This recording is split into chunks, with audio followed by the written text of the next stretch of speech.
Nice shot. But one good shot doesn't make a game. Most certainly, my friend. And the next shot promises to be even more difficult.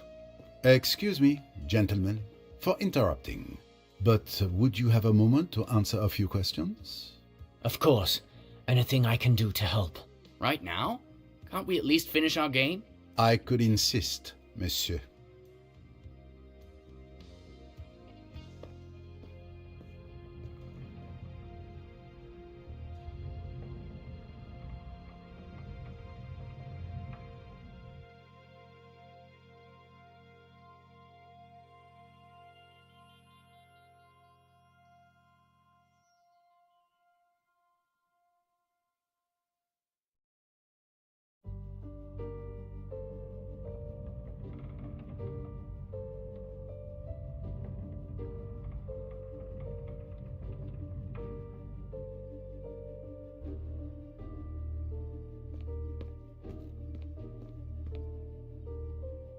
So, Mr. Hayashi, who's winning?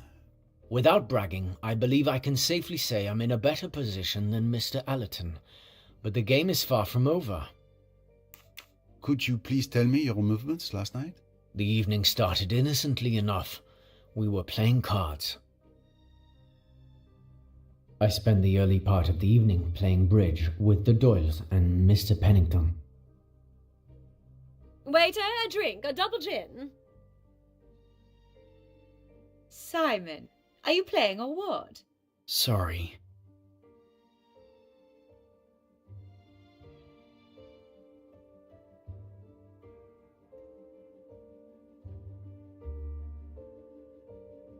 To revenge.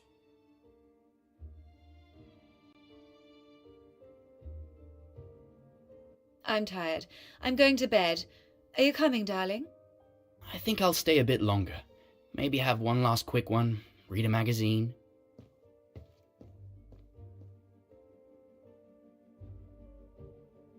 Well, I suppose that's it. I'm going to head out too. Have a good evening.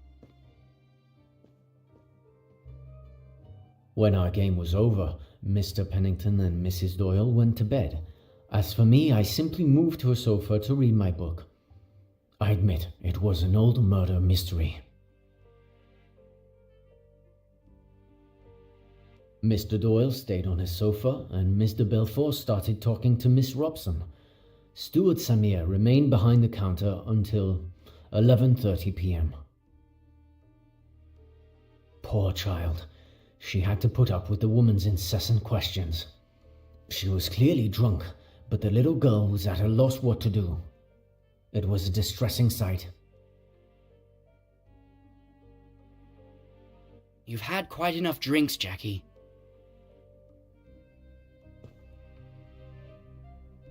When the argument started to escalate, I seized the opportunity to discreetly slip away. Nothing makes me more uncomfortable than public confrontations.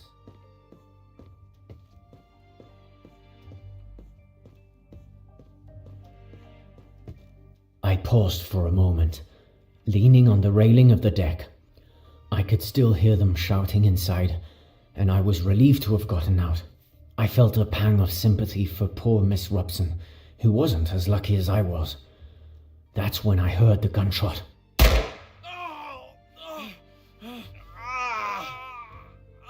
Mr. Hayashi! Mr. Hayashi! She shot him! Oh, she shot him! Oh, God. Oh, I wish I were dead. What have I done? What have I done? Hush, dear. Hush. Get her to her cabin, Hayashi. Miss Robson, get that hospital nurse of yours. Don't leave her. Make quite sure she's safe with the nurse looking after her. Then get hold of old Bessner and bring him here. For God's sake, don't let any news of this get to my wife. I'll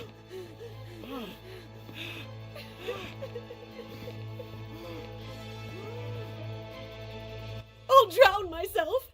I'll drown myself. I'm not fit to live. Oh, Simon. Simon. Better get hold of Miss Bowers. I'll stay while you get her. I must go to him. Oh, Simon, Simon, how could I? No! Let me throw myself overboard! Let me kill myself! You must stay here. Don't make a fuss. Pull yourself together. It's all right, I tell you. I looked after Mr. Belfort until Miss Robson returned with Miss Bowers.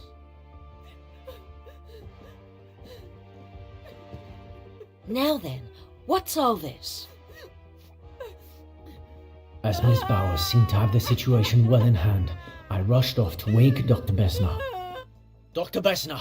Who's that? Stop making such a racket. It's Doyle. He's been shot. Mr. Belfort shot him. He's in the salon. Can you come? Let's see. It's not pretty, but it could be much worse. The bone is fractured, and there's considerable blood loss. Mr. Hayashi, help me carry him to my cabin.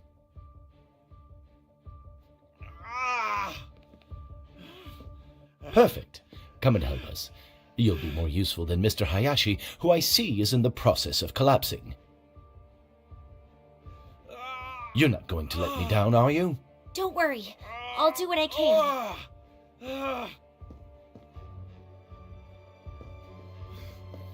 I confess, I've never been very comfortable with blood, so I mostly helped to clear the procession way to the doctor's cabin. I was surprised and pleased by young Miss Robson's mental strength and composure. It was as if she had been waiting for this moment to bloom. I stayed near the door to get some fresh air while the doctor attended to Mr. Doyle. The groans he made, it was terrible. Well, this is the best I can do. You've been brave. I'm going to give you something to help you sleep. And your wife? What should we do about your wife? She needn't know till the morning. You mustn't blame Jackie. It's been all my fault. I treated her disgracefully. She didn't know what she was doing. Yes, I understand. My fault, Miss Robson. Someone ought to stay with her. She might hurt herself. It's all right, Mr. Doyle. Miss Bowers is going to stay with her all night. Mr. Hayashi, the gun. You mustn't leave it lying around. Quite right. I'll go and get hold of it now. I searched the entire lounge for a good 10 minutes, but I couldn't find that damn revolver anywhere. It had completely vanished.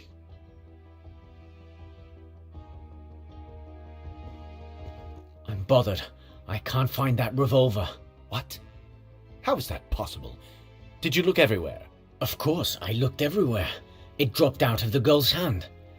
She kicked it away and it went under a settee. It isn't under that settee now. But who could have taken it? It's curious, that. But I don't see what we can do about it. Both of you go to bed. I'll watch over him tonight. And thank you. Your help has been invaluable. I did my best. Good luck. Thank you, Doctor. I wished Miss Robson a good night and went to my cabin. I've never been so happy to go to bed. It took me a while to fall asleep, but eventually I did. And after all that? I went back to my cabin, say 30 minutes past midnight. Your cabin is the closest one to the lounge, correct? Yes, that's right. Did you notice or hear anything unusual after you returned to your cabin? Well, I think I heard a noise, like a splash, just before falling asleep. That was probably around 1 a.m. or so, but I'm not certain. Very well, Mr. Hayashi. Thank you again for your cooperation. The splash could have been a murder weapon being thrown into the water by the killer. Mr. Hayashi, can you tell me anything about the disappearance of Lynette Doyle's pearl necklace? Monsieur Poirot, I swear to you, I knew nothing of it until you informed me of its disappearance. In that case, I believe you have told me all I needed to know for now. Mr. Hayashi, we discovered something very interesting while searching your cabin. Oh, do tell. You're not on this ship just for a holiday. You are actually here to spy on Mr. Pennington. I had my suspicions when you advised Mrs. Doyle not to rush into signing the papers. But with what we found in your cabin, my suspicions are now confirmed.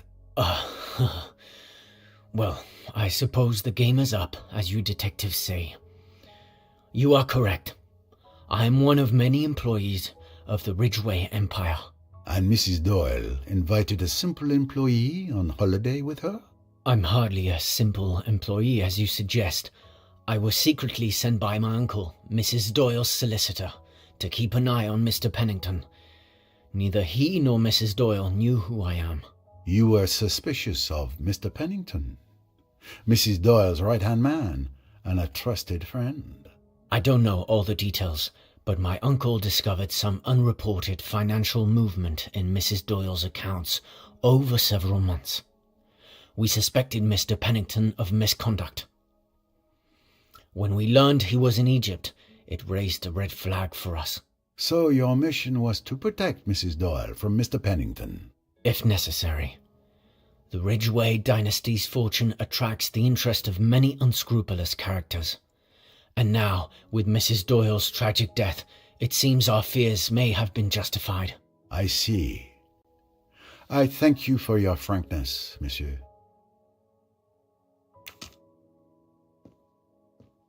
Miss Royce, I was looking for you. I was looking for you too, Mr. Poirot. Time to share information? The murder weapon is not at the scene of the crime or in Mr. Belfort's cabin. Why would the murderer get rid of the weapon? It would make more sense to use it to incriminate her.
You often find yourself taking care of someone all night. It's a hazard of my profession, I'm afraid. Last time, it was that man who was ill, Kapoor, I believe. And now, Miss de Belfort. Believe me, this has not been the relaxing journey I expected.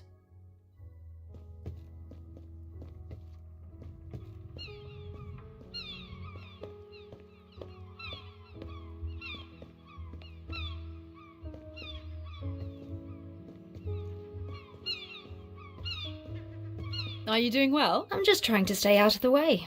What a terrible thing.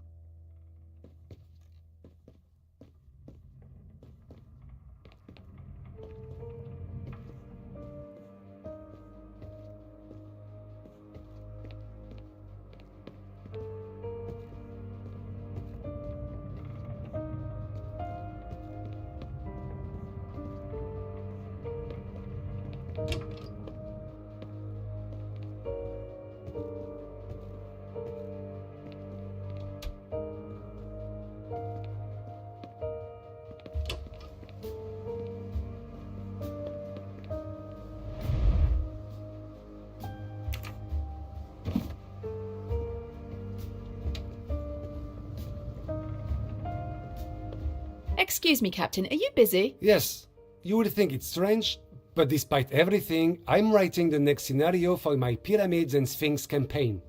I mustn't let my players down.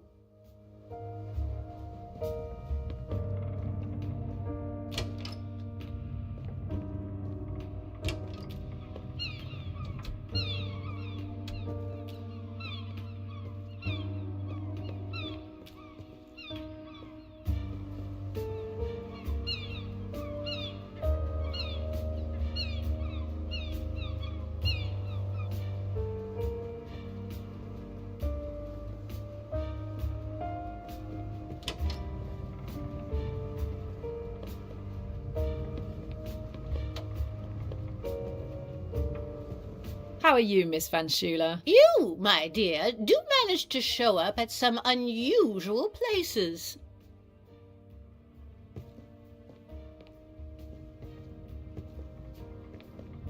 I don't think alcohol is the solution to your problems, sir. Don't worry, miss. I handle alcohol very well.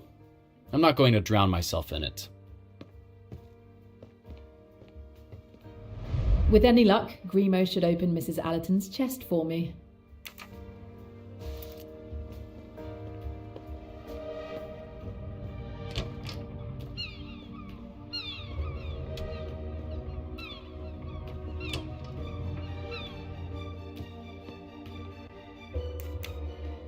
Here are your peanuts, Grimo. Happy now? Now, will you open the box for me? Primo, happy! Mama's box! Wow, that colour pattern is gorgeous. Mama's box!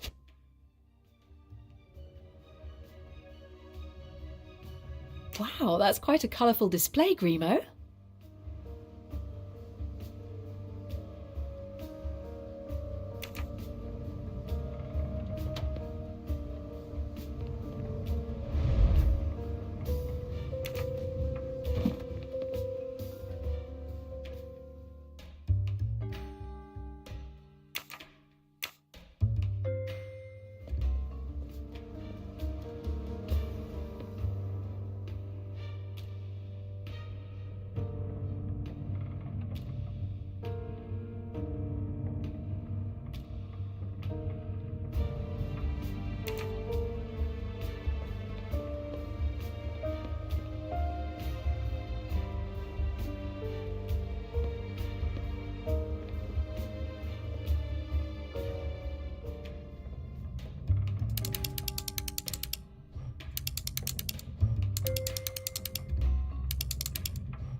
Amanda Bolton, a nasty film critic.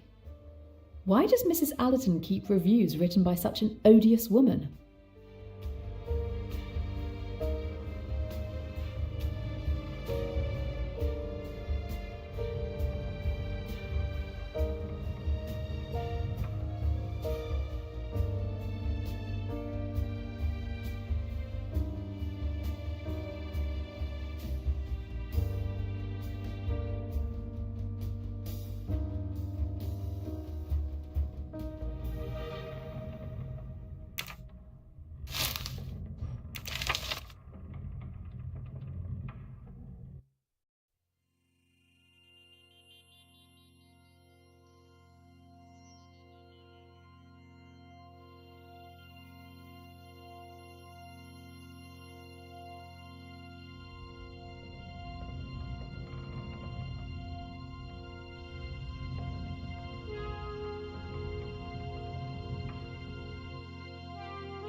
All these film reviews seem to have been written by this Amanda Bolton, a very critical person it seems.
there were more bottles here recently.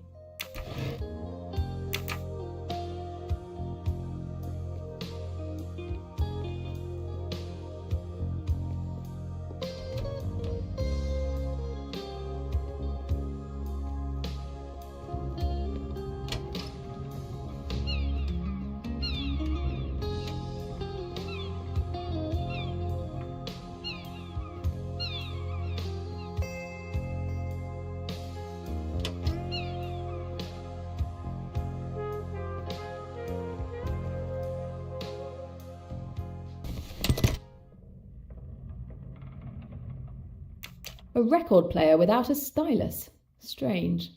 I'd have to ask Mr. Allerton.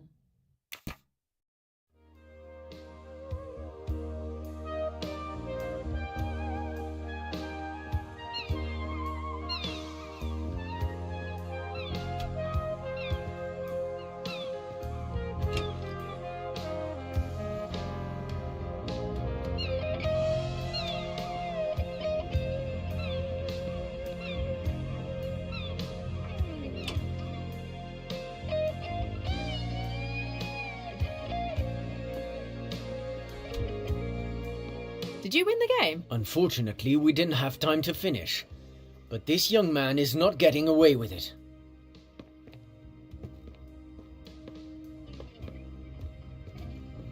How have you been since Mallorca? I thought I recognized you. Despite the tragedy, I'm doing okay, thank you.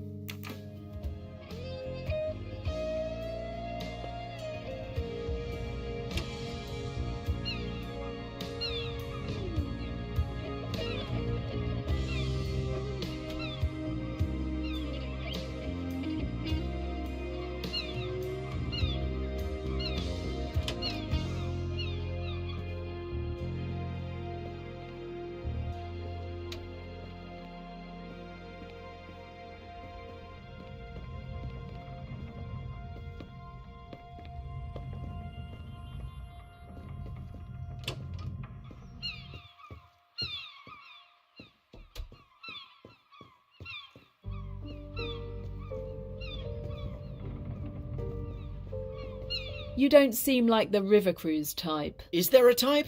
I suppose there is. I've always been an outsider. I am who I am, and I am perfectly content to be who I am.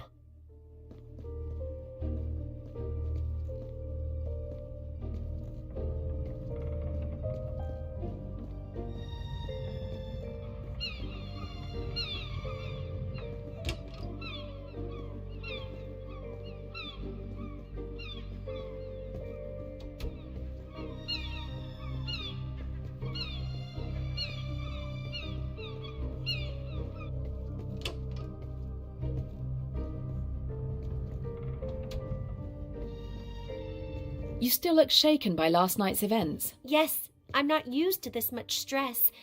Who could be? Are you handling the service all by yourself? With Tarek watching the gangway, unfortunately, I have little choice.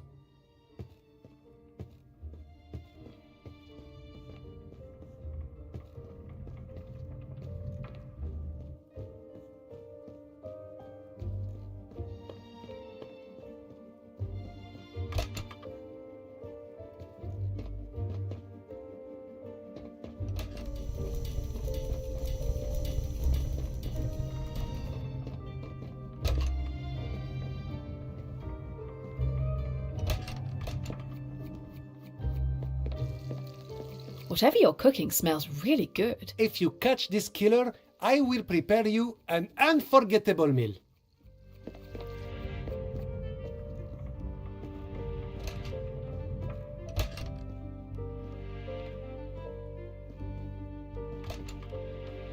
What are you doing here? Let me go and I'll tell you everything. No, I don't think so.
What do you find in a tool storeroom? Tools. What do you find in...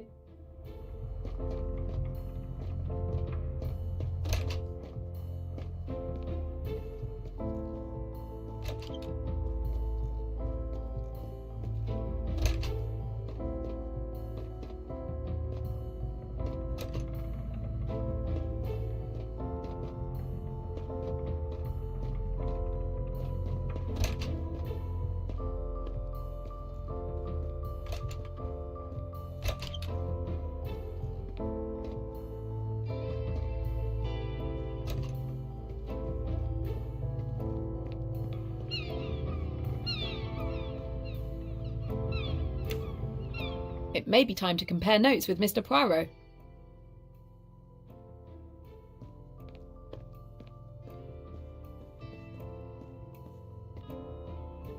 Mr. Allerton, don't you want to enjoy some sunshine? If you move the billiard table outside, I'd be happy to.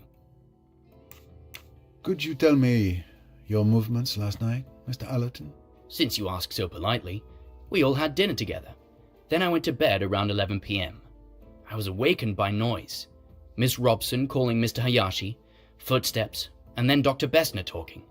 After that, I went back to sleep and heard nothing else until this morning. Last night's meal. I'm sure I was the only one drinking wine at our table. Lynette Doyle's pearl necklace disappeared last night. Can you tell me anything about that? You're the first to tell me the news. I didn't even know it had been stolen. The thief will make a fortune if he can sell it, but he doesn't stand a chance if you're there to stop him. Very well. Thank you for your testimony. Let's move on. We found a message signed J in a hollow book. We also found a J traced in blood on Lynette Doyle's wall. A coincidence, perhaps? If you think I killed Lynette, you're nuts. But, well, okay. The J in the message is for Joanna Southwood. Joanna is my cousin. You know her, right? She told me you met her at Chez ma tante, the night that fool's wedding proposal backfired.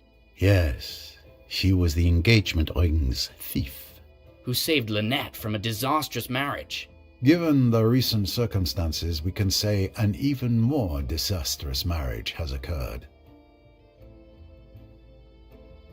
But very well. It is your cousin who sends mysterious messages in hollow books? Yes, we've done it since we were kids. There's no harm in it. We'll leave it like that then, for the moment. We noticed that the stylus of your record player is missing from your cabin. Yes, I lost it somewhere while we were shifting our luggage in Aswan. That's unfortunate. The record player won't work without it.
Good morning, sir.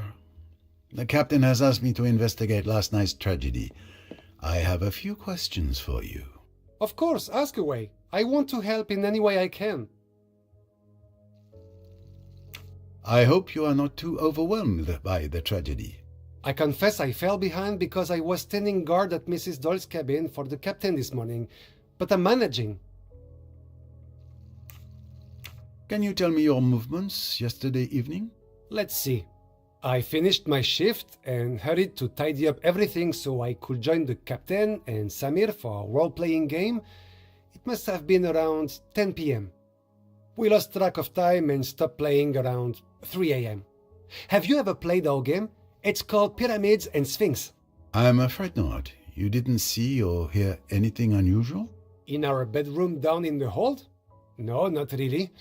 Only Samir when he fell in the river of lava. A river of lava? How unfortunate. What can you tell me about Mrs. Doyle's pearl necklace? Nothing, I'm afraid. I didn't notice it. I didn't even know who she was until I heard about her death.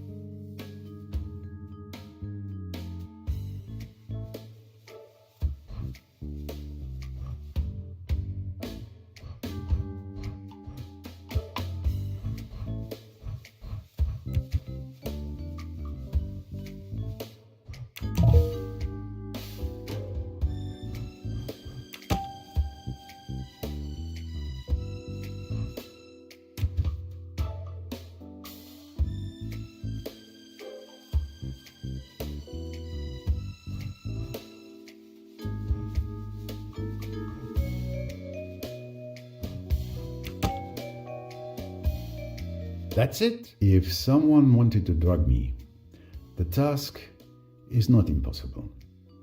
Observing that I only pour from my own bottle, uncorked at the table, the perpetrator could easily target me and no one else.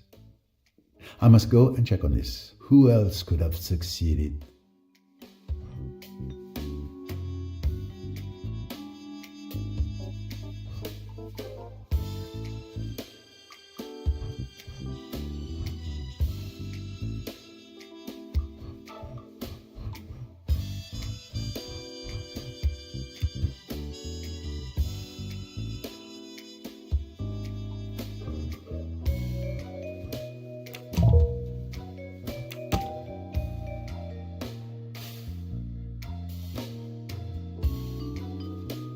Of course, precisely what I thought.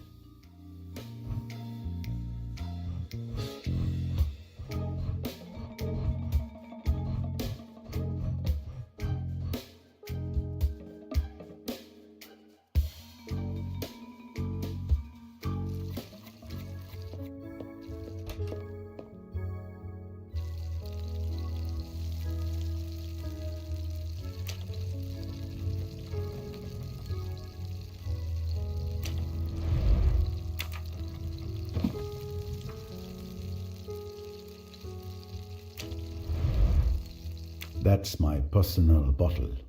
Well, an experiment is necessary to find out if it's been drugged.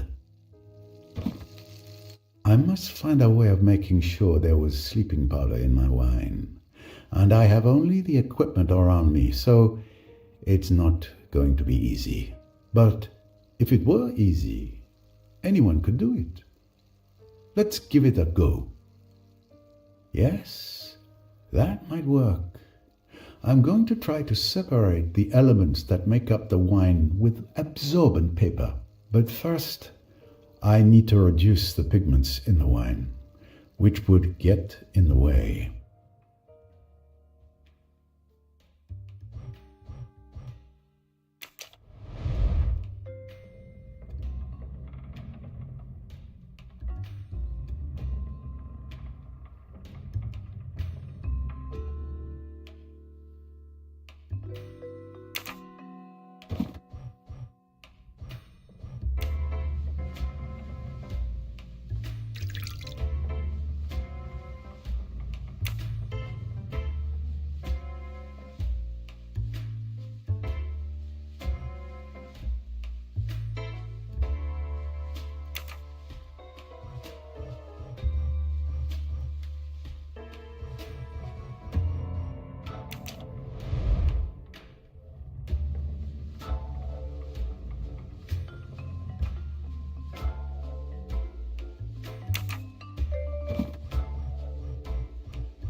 I'm on the right track. But it seems I've gone overboard.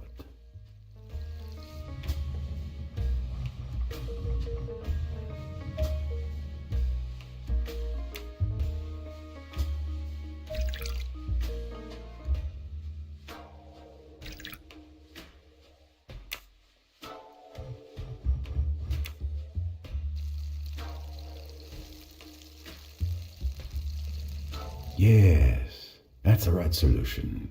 The wine is transparent enough to see the result without masking it. And there is indeed an intruder.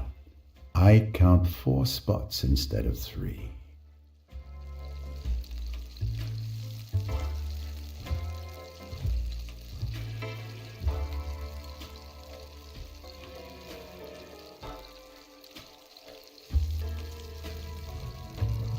Not really. No. Not quite. As I expected. My wine does contain a chemical compound that shouldn't be there. Something has been added to it. Given the strong reaction of the strip, it wasn't a small amount, and therefore it wasn't an accident. Someone has deliberately drugged me. Exact. Someone did drug me last night. But why? It's logical. Any meticulous criminal would want to avoid having Hercule Poirot present and alert during his misdeed. So he would have drugged me to remove me as a threat. Which means...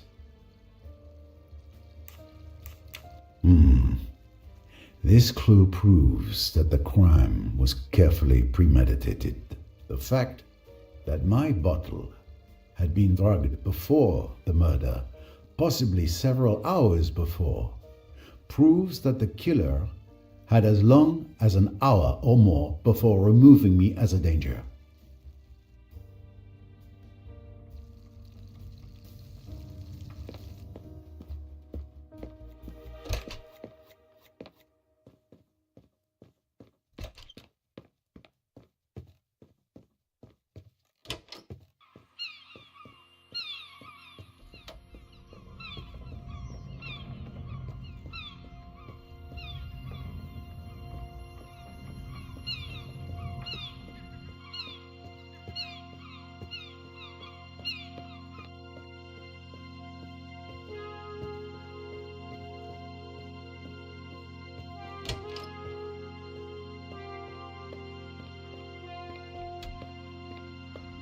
Mr. Pennington.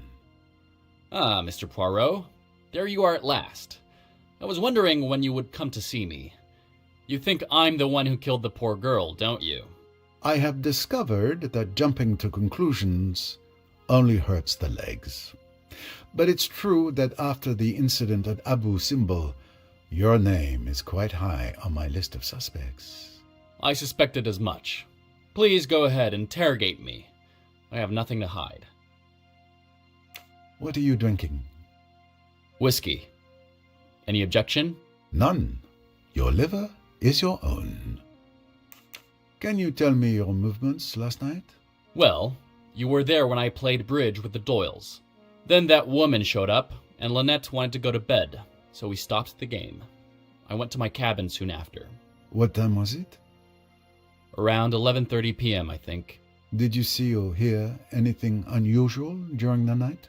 Around midnight, there was a commotion in the next cabin, Dr. Bessner's cabin. I didn't pay much attention to it. I drifted off again, slept till morning. Nothing else? That's all I have to say. You're wasting your time with me. You should look into that girl, the one who's half French, Jacqueline de Belfort. There's something suspicious about her. Rest assured, I won't overlook anyone. You were close to Mrs. Doyle. What can you tell me about her pearl necklace? A very beautiful piece, worth a small fortune. Because of its value, it was quite tricky to insure. That's all I can tell you. And were you aware that it went missing last night? Ah, you see? I was right to have it insured. Your cabin was searched. We found a note clearly indicating that you used Mrs. Doyle's money, formerly Miss Ridgway, for dubious investments. Nonsense. I merely borrowed the money, as is my prerogative, and unfortunately the investments went awry. All I wanted was to help Lynette diversify her portfolio, but I felt guilty enough. I fully intended to recoup her losses, but such a sum isn't easily gathered at the snap of a finger. Her death suits you then. You no longer need to repay anything, and Mr. Doyle being far easier to swindle than his late wife. Careful, sir. Don't poke your mustache where it doesn't belong. Lynette was like part of my family. I swore to her father on his deathbed that I would look after her. How dare you insinuate that I would take advantage of the death of someone so dear to my heart? I make no apologies. I'm simply following wherever my mustache leads me.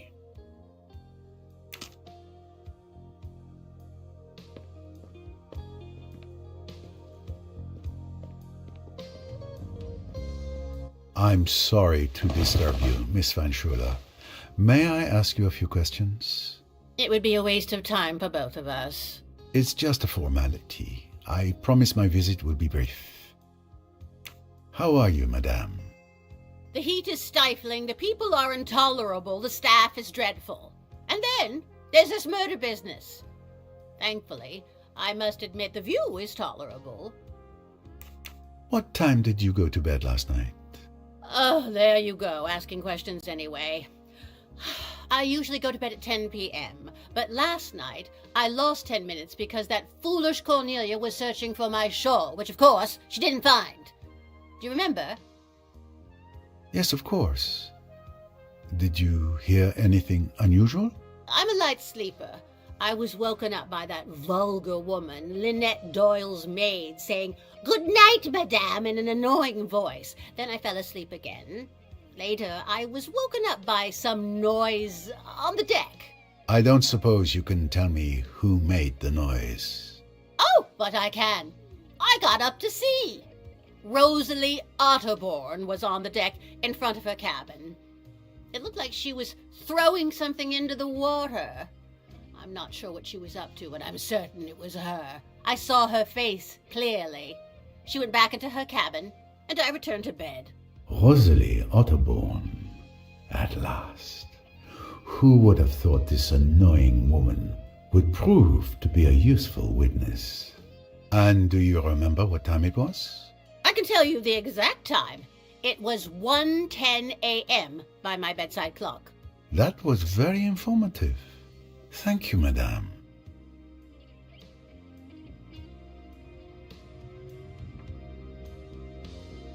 Did you know that Lynette Doyle's pearl necklace had gone missing?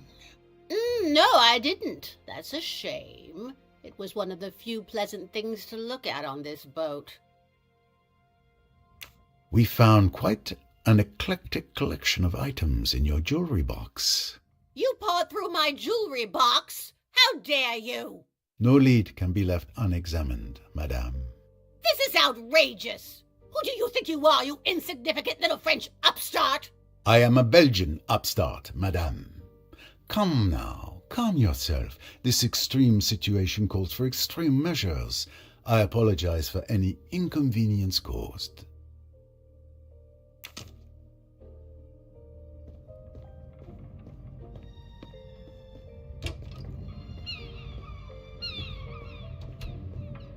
Am I disturbing you? Just a moment. I just had an inspiration. All right, I'm listening. You're writing? I'm a bit embarrassed to say, but the current situation is quite stimulating. Ideas are flooding in again. That must be exhilarating. You have no idea. It reminds me of when I was writing Flaming Kiss. It's not my bestseller, but it's my favorite. Ah, pardon me, but it sounds dangerous. Mrs. Otterborn, can you tell me what you did last night? An interrogation. How exciting. As you know, we all had dinner together. It was quite pleasant. Afterward, I took a stroll on the lower deck. It's quieter there. My daughter came to get me, and we went back up to our cabin around 11 p.m. I slept like a log. Must be the Nile air. Lynette Doyle's pearl necklace has gone missing.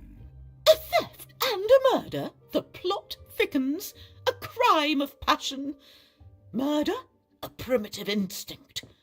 That Jacqueline, with her passionate temperament, obeying the deepest urges of her being, sneaking through the shadows. I see the crime has touched you deeply.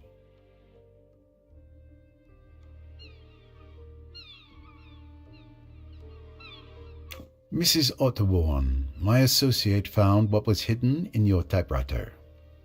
Your little secret. Oh, I don't know what you're talking about. And besides, find me a person on this boat who doesn't have a little secret to hide.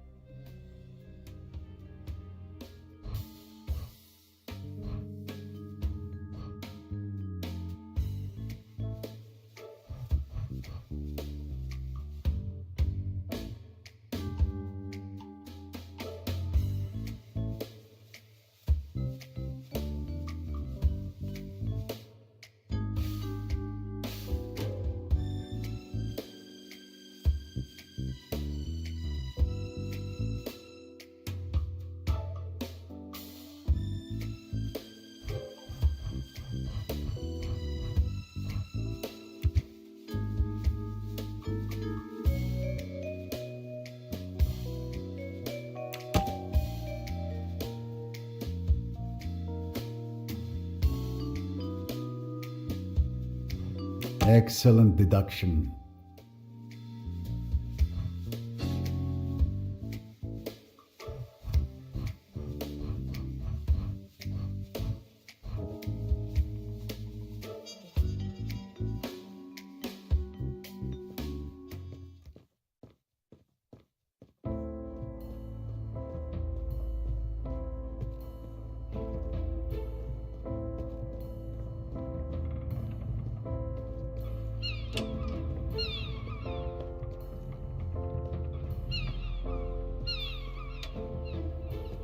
Good morning, Mr. Belfort. You're finally out of your cabin. Good to see you, Monsieur Poirot.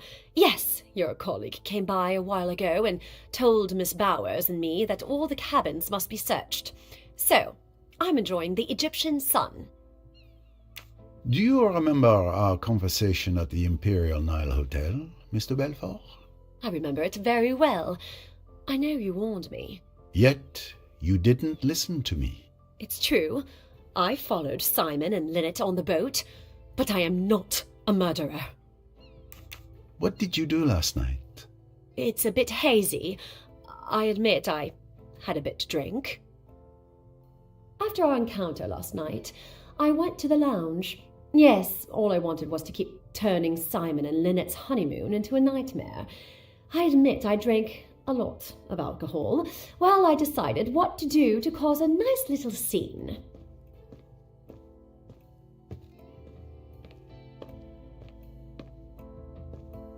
Waiter, a drink, a double gin.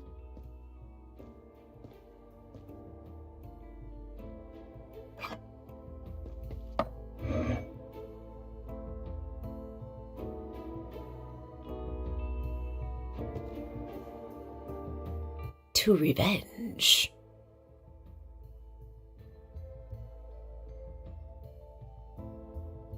I'm tired. I'm going to bed. Are you coming, darling? I think I'll stay a bit longer. Maybe have one last quick one, read a magazine.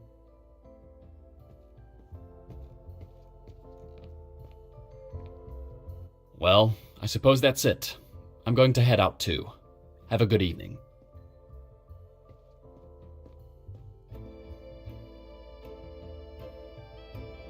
Robson. Cornelia, right? Tell me about yourself.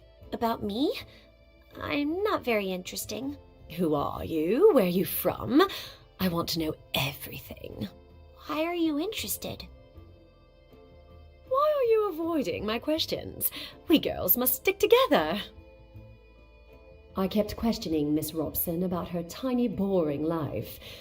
doing everything I could to make her stay. I absolutely wanted to make Simon uncomfortable, but he remained impassive, pretending I didn't exist. I was seething inside, and with the help of alcohol, I finally lashed out. And we have excellent drawing classes. Simon, I want another drink. You've had quite enough drinks, Jackie. What damned business is it of yours? Go to bed, Jackie. You're drunk. If you're embarrassed, Simon dear, you'd better leave the room.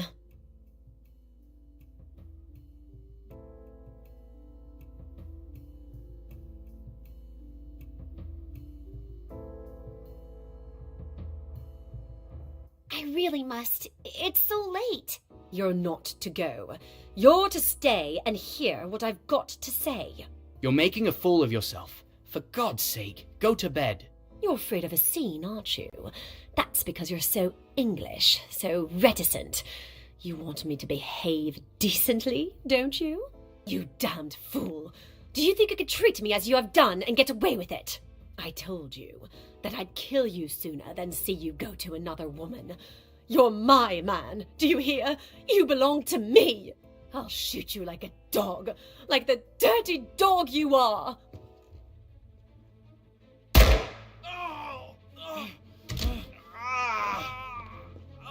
Mr. Hayashi! Mr. Hayashi! She shot him! Oh, she shot him! I didn't mean... Oh my God! I didn't really mean... Oh God. Oh, I wish I were dead. What have I done? What have I done? Hush, dear. Hush. Get her to her cabin, Hayashi. Miss Robson, get that hospital nurse of yours. Don't leave her. Make quite sure she's safe with the nurse looking after her. Then get hold of old Bessner and bring him here. For God's sake, don't let any news of this get to my wife.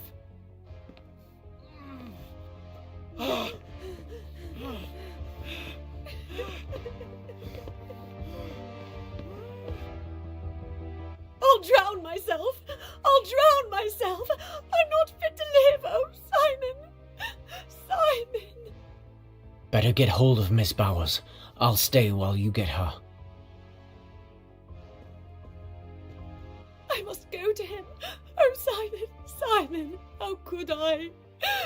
Let me go. Let me throw myself overboard. Let me kill myself. You must stay here. Don't make a fuss.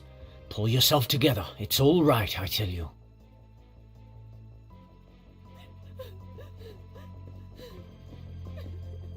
Now then, what's all this? I remember feeling a sting in my arm. I hoped it would kill me. Then everything got darker and darker until I woke up this morning. Thank you, Mr. Belfort.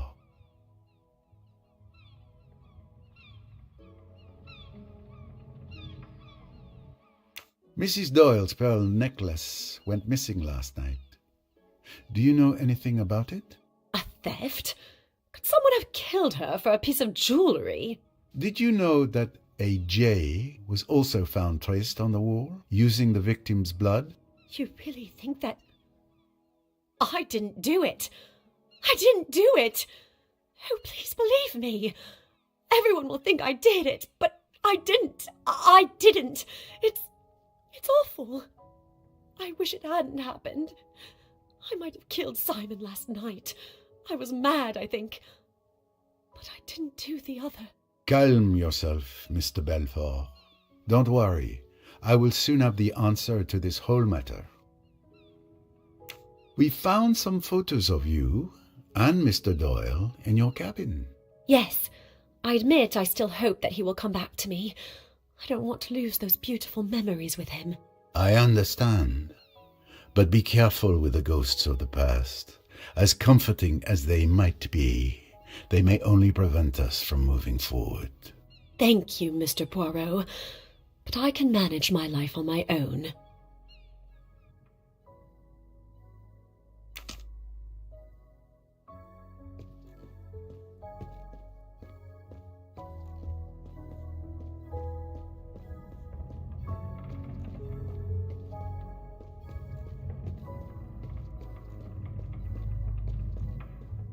Mrs. Allerton, always a pleasure.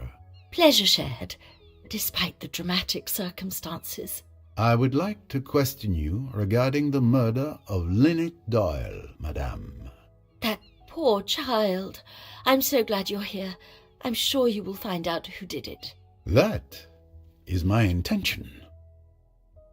How are you coping? Fortunately, I have Tim by my side, dear boy. He's always there for me. I'm sorry to have to ask, but I must get a clear picture of everyone's movements last night. Can you tell me yours? Please don't apologize for doing your job. It's simple. Tim and I had dinner together, and then I went to bed around 10:30 p.m. and slept as well as usual. Nothing particular to report? Now that you ask, it was probably nothing, but I heard a splash. It must have been around 1 a.m. It may have been a dream, but I came fully awake. I listened carefully, but heard nothing more. Then I drifted off again. Thank you, madame. Your testimony is very important. What can you tell me about Lynette Doyle's pearl necklace? It's really very beautiful, isn't it? It was stolen last night. Oh, poor child, to be robbed and murdered on the same night. What kind of world are we living in? A very dangerous one, it would seem. Thank you, madame. Mrs. Allerton, we found something in your cabin. Newspaper clippings written by someone named Amanda Bolton, a film critic known for being one of the most outspoken in the industry. Can you tell me why you saved these particular clippings? Cinema and I have a long history, Monsieur Poirot. From a very young age, I was captivated by this fantastic art form. I've seen it grow, evolve from its beginnings to today. It's remarkable how it's changed over the years. This passion made me very demanding, and I simply wanted to express my opinion, so I wrote about it. It was a hobby, but it turns out people enjoy it. Are you saying that? Yes, I don't publicize the fact, but I am Amanda Bolton. Well, well, I have read some of your reviews. I respect your passion. And the pseudonym? A pseudonym is helpful. This way I don't need to censor myself in my reviews, and I can avoid debates with temperamental directors. You understand, some of them are friends. Ah, I understand, madame. A wise practice for the freedom it gives you. I myself resort to such little deceptions in my investigations. I look forward to Amanda Bolton's next review. Thank you, Monsieur Poirot.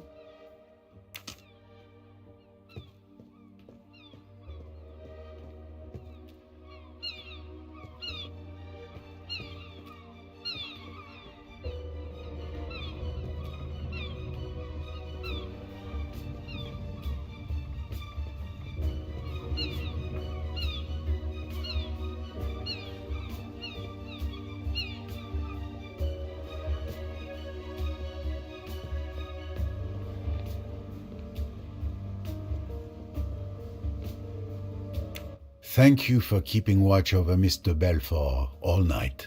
Oh, I'm used to sitting up with patients. It wasn't the most challenging guard duty I've had. What did you do last night? Let me see. Last night was eventful, to say the least. I had gone to bed early after dinner, but I was abruptly awakened by Miss Robson around midnight. Miss Bowers! Open the door! In the middle of the night, I was woken up by a pounding on my door. I got annoyed, wondering if it was a bad joke, but when I saw the little girl's face...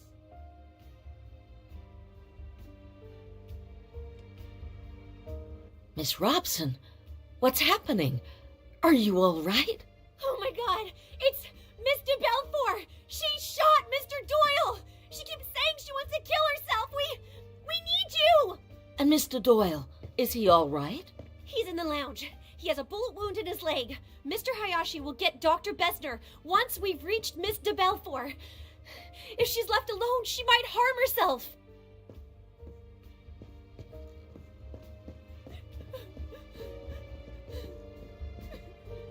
Now then, what's all this?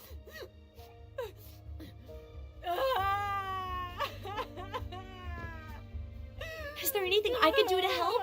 Not at the moment. I'll give her a sedative and stay with her all night. Go and help the others with Mr. Doyle.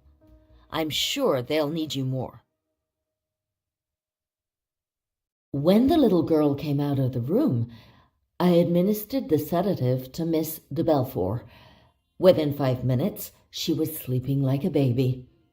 I sat down in an armchair and waited like that until the morning, getting up from time to check that she was all right. As I mentioned, I stayed up the rest of the night watching over Miss de Belfort. I'm afraid that's all. No need for apologies. Your testimony is extremely valuable. Miss Bowers, Lynette Doyle's pearl necklace went missing last night. Can you tell me anything about that? The one she was wearing yesterday? A beautiful necklace.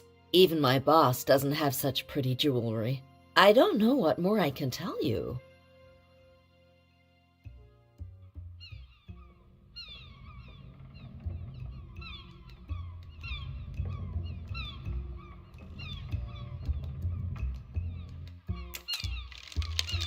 Are you sure you can't tell me anything more? What are you implying, Monsieur Poirot?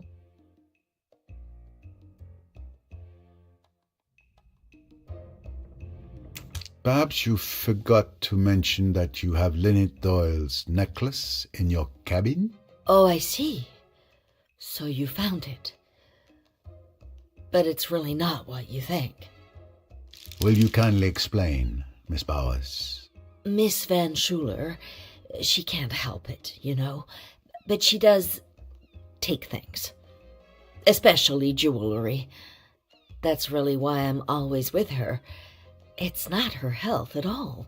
It's this little idiosyncrasy. I keep on the alert, and fortunately there's never been any trouble since I've been with her. And she always hides the things she takes in the same place.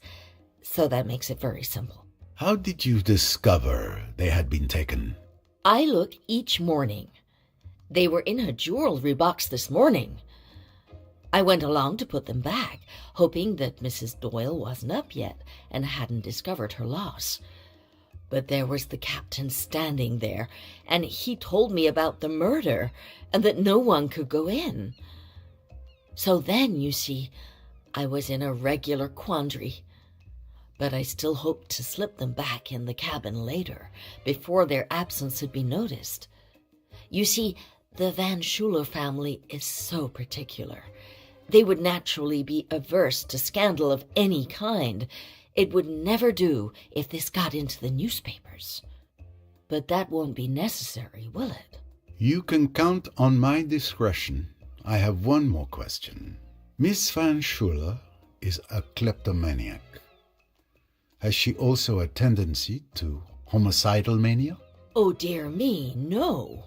Nothing of the kind. You can take my word for it, absolutely. The old lady wouldn't hurt a fly. And at last, we have the entire story. Thank you for your honesty. And rest assured, I won't bring up the matter with Miss Van Schuler. Thank you. I don't think Miss Van Schuler noticed it. But just to be sure, I counted the pearls on the necklace. There are 33. 33? That's not what I remember. I wonder if there is a photo of Mrs. Doyle wearing the necklace to verify the number of pearls.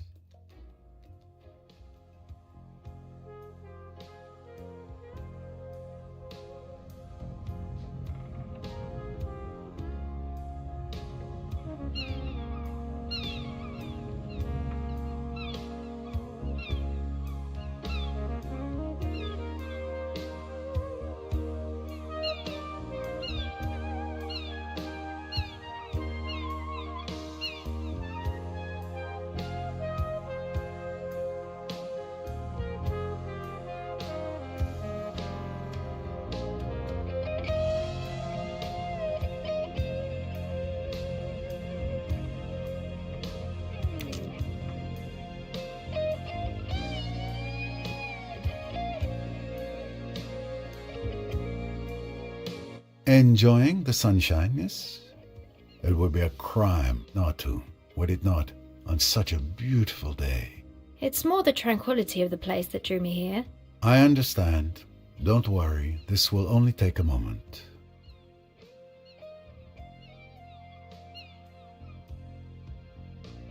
It's rare to see you without your mother. Is it that obvious? I thought I'd outgrown clinging to her apron strings.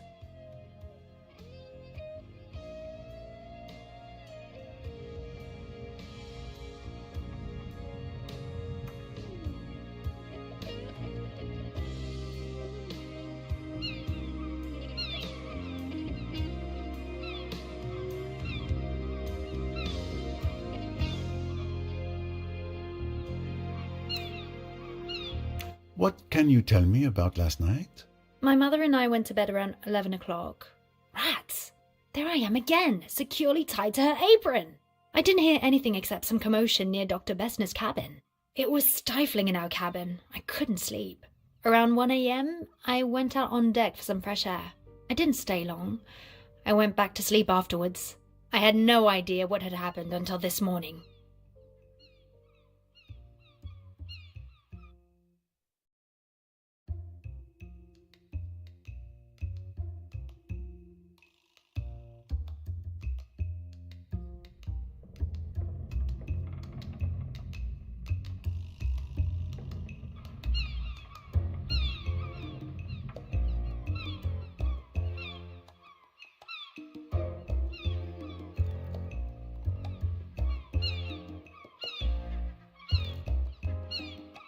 Are you absolutely sure you were just taking a walk? What do you mean? Of course I'm sure.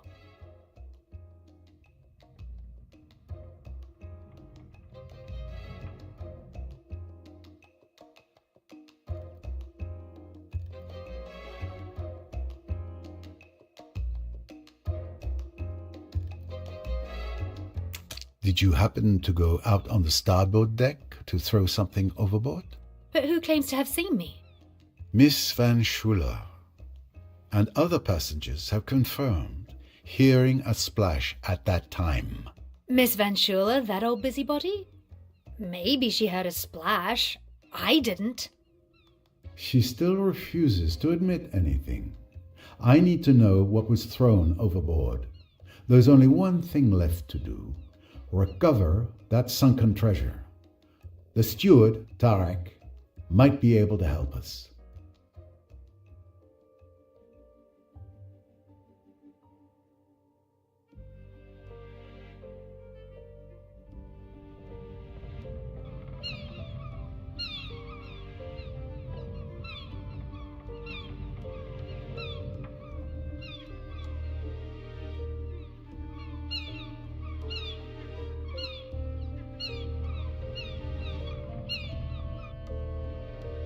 What can you tell me about Mrs. Doyle's pearl necklace? Her necklace? Nothing at all. I admit being pleased with myself. When I saw it, I wasn't jealous.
Good morning, Captain.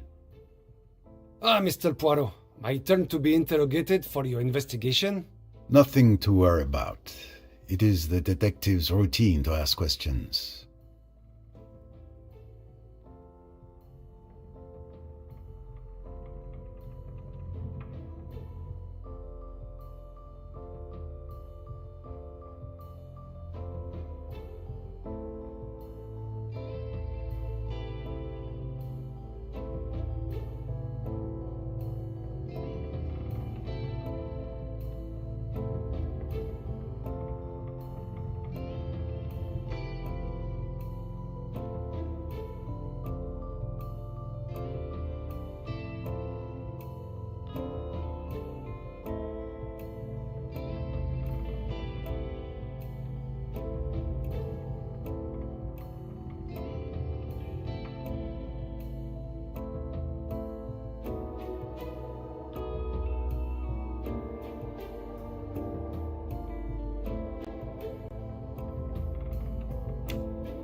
Is the river always this calm? Yes. I spent months at sea as an officer on cargo ships through storms you wouldn't believe. This is a whole different world. An absolute pleasure.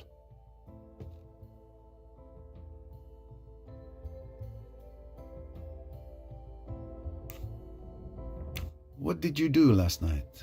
Well, I have a new hobby recently. Role-playing games. It was an American tourist who taught me a few months ago. And I got completely hooked. The game we play is called Pyramids and Sphinx. I converted the chef and Samir, and we play almost every evening. I'm the game master. I adjust the scenario as we go along. They never know what diabolical plan I have in store for them. It's always a mystery. Have you ever played it? I've had a similar experience from time to time. When did you start playing? We started at 10 p.m. as usual, and Samir joined us around 11:30 p.m. It lasted until about 3 a.m., I think. And did anyone leave during the game? Not even to go to the bathroom. We were also involved in it. Imagine that.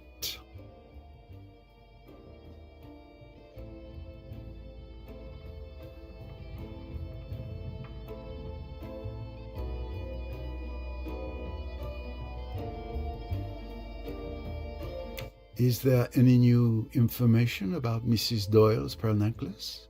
I don't know if it's relevant, but I've only seen pearls like those once before. They are found only in the Sea of Japan.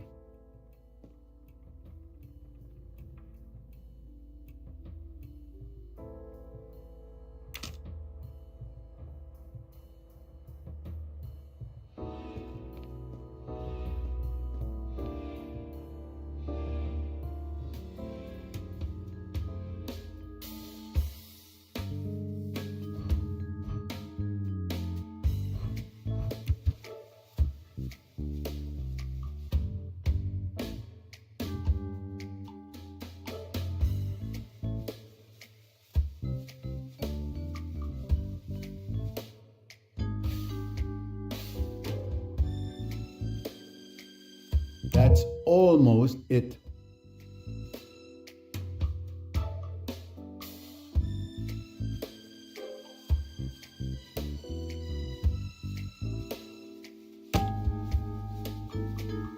Bravo! The necklace Miss Van Schuler stole, and that was recovered by Miss Bowers, is a fake. I must find out who could have swapped a real necklace for this one. Precisely. Is that applause I hear?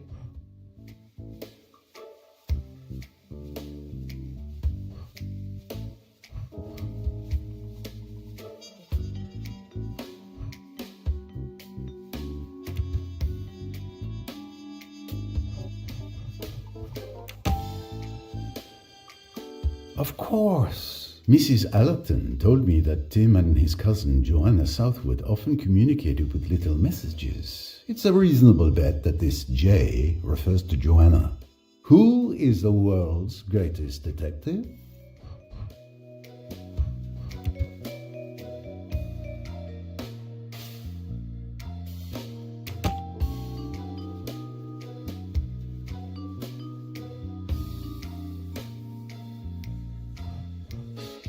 Every question must have its answer.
Excuse me, I need to fish something from the bottom of the river.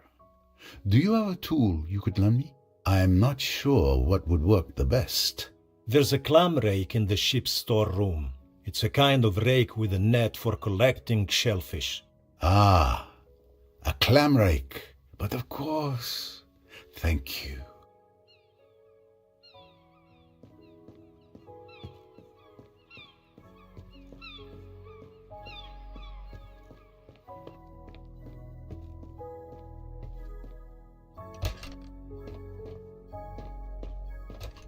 I doubt Miss Royce has ever used one, but I expect she's a fast learner. With this, Miss Royce should be able to fish out what Miss Otterbourne threw in the water. I'm not really dressed for it these days.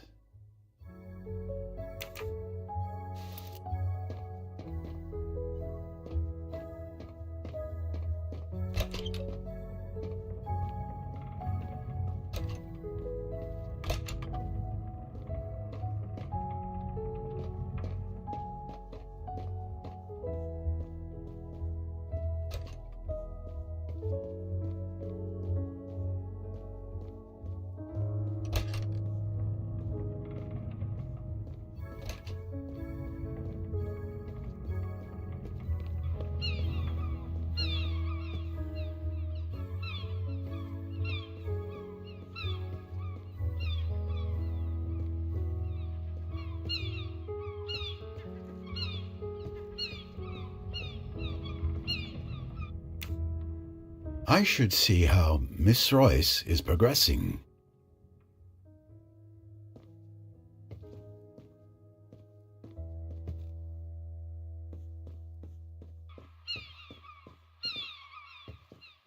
Excuse me, Tarek. I wanted to thank you for letting me speak to the captain this morning. Ah, Miss Royce, I'm sorry for making you wait on the dock. I could do nothing until the captain arrived. Those were my orders.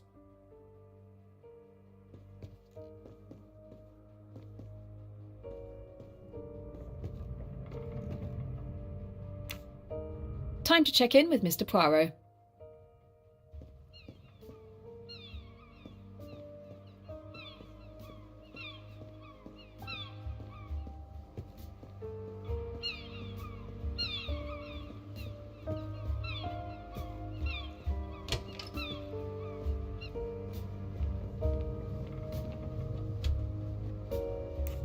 Lynette Doyle's pearl necklace disappeared last night. Can you tell me anything about that?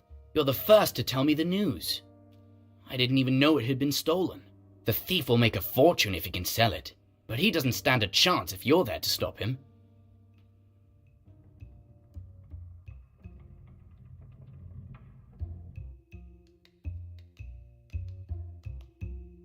Oh, really? You didn't know it had been stolen? No. Why?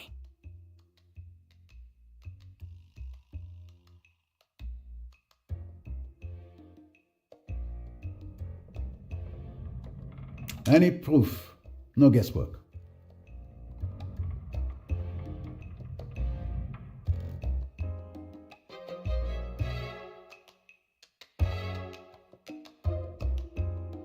I know there was a fake necklace in the hollow book that was sent to you.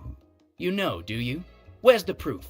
The message that talks about a defective shipment, which matches the fake necklace with a flawed copy. Not to mention, you were one of the 3 suspects in the theft of Mrs. Leach's bracelet in Mallorca. Shall I go on? Where is the real necklace if you think I'm the thief? Enough lies. Give me the missing piece of your record player. Tell me where you've hidden it, or I will advise Miss Royce to destroy your record player to open it. All right, no need to destroy everything. Here it is. But I fail to see how this helps you. We had missed this during the search. Thank you, young man. There is no need for you to understand.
Time for me to check in with Miss Royce.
It's strange that these buttons don't do anything.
cross, heart, heart, heart, cross, cross, heart, heart, cross, heart, heart, heart, cross, cross, heart, heart, cross, heart, heart, heart, cross, cross, heart, heart, cross, heart.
Heart, heart, cross, heart, heart, heart, cross, cross, heart, heart, cross.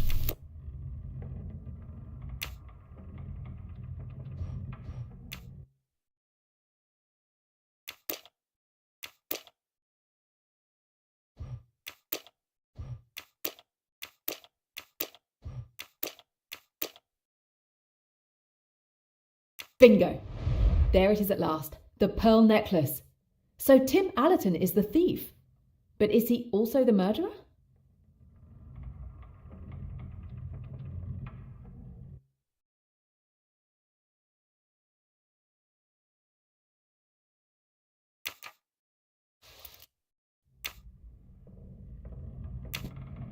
There are still plenty of possibilities to explore. We need to keep investigating.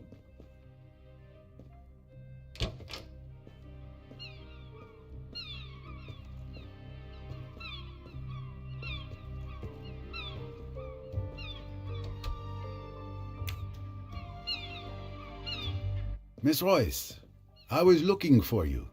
I was looking for you too, Mr. Poirot. Time to share information?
I am not going fishing and damaging one of my best linen suits.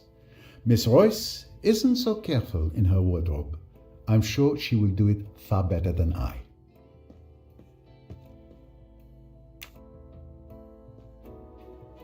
Miss Royce. I was looking for you too, Mr. Poirot. Time to share information?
Let's get started.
It has been damaged by water. Not very interesting. Yuck.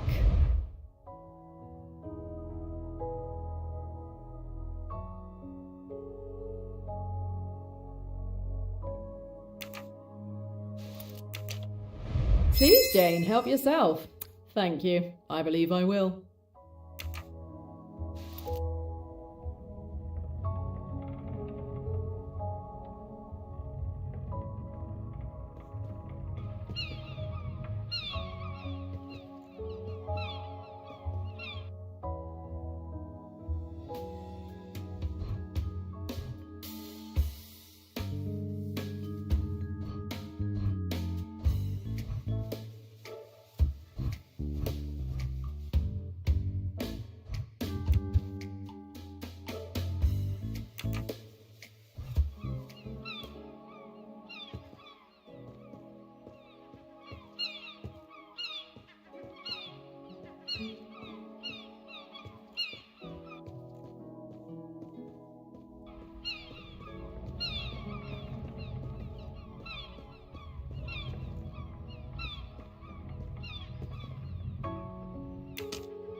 Let's go fishing for clues.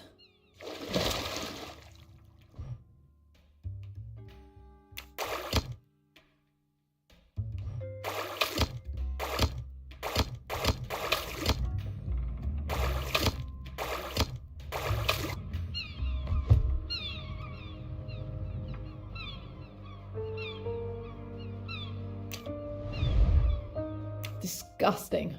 Digging through trash on a river bottom. I'm going to grit my teeth and just do it. Not my style.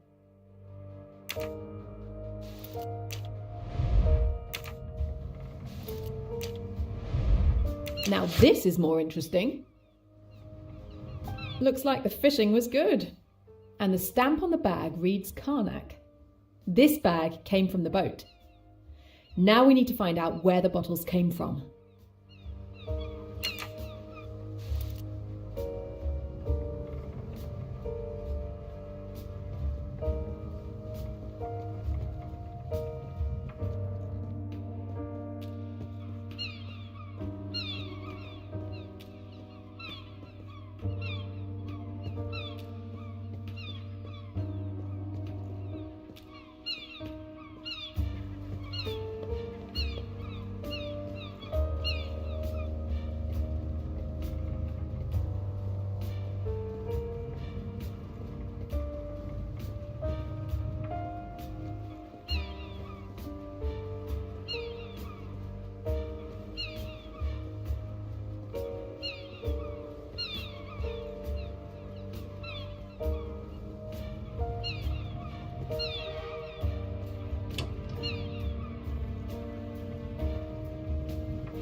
These traces seem to match the bottles fished out.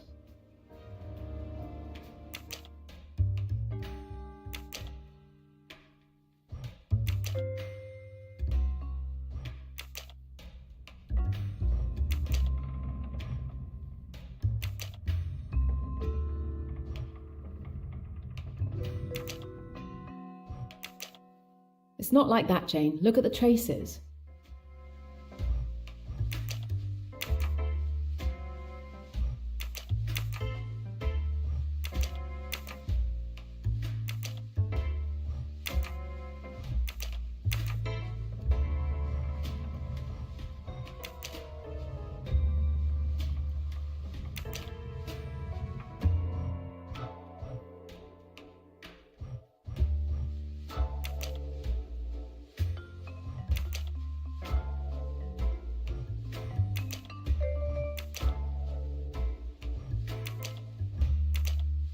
It's not like that, Jane. Look at the traces.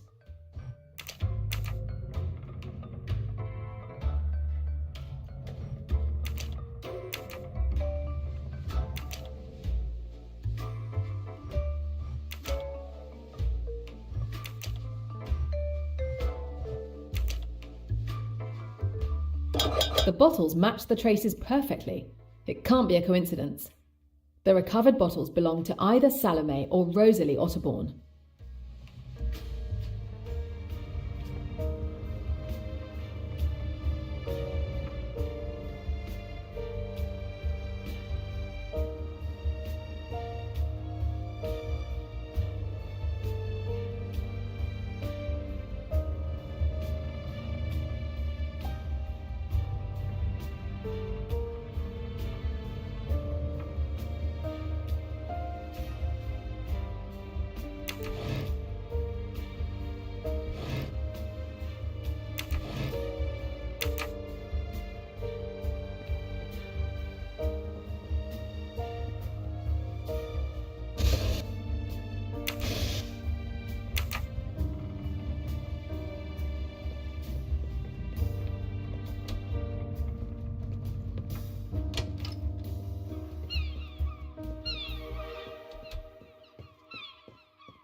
Mrs. Otterbourne, have you made progress on your book since we last spoke? May didn't tell me you were a detective.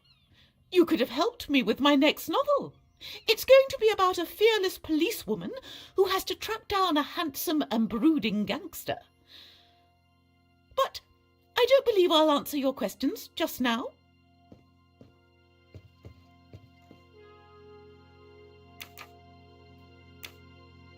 It may be time to compare notes with Mr. Poirot.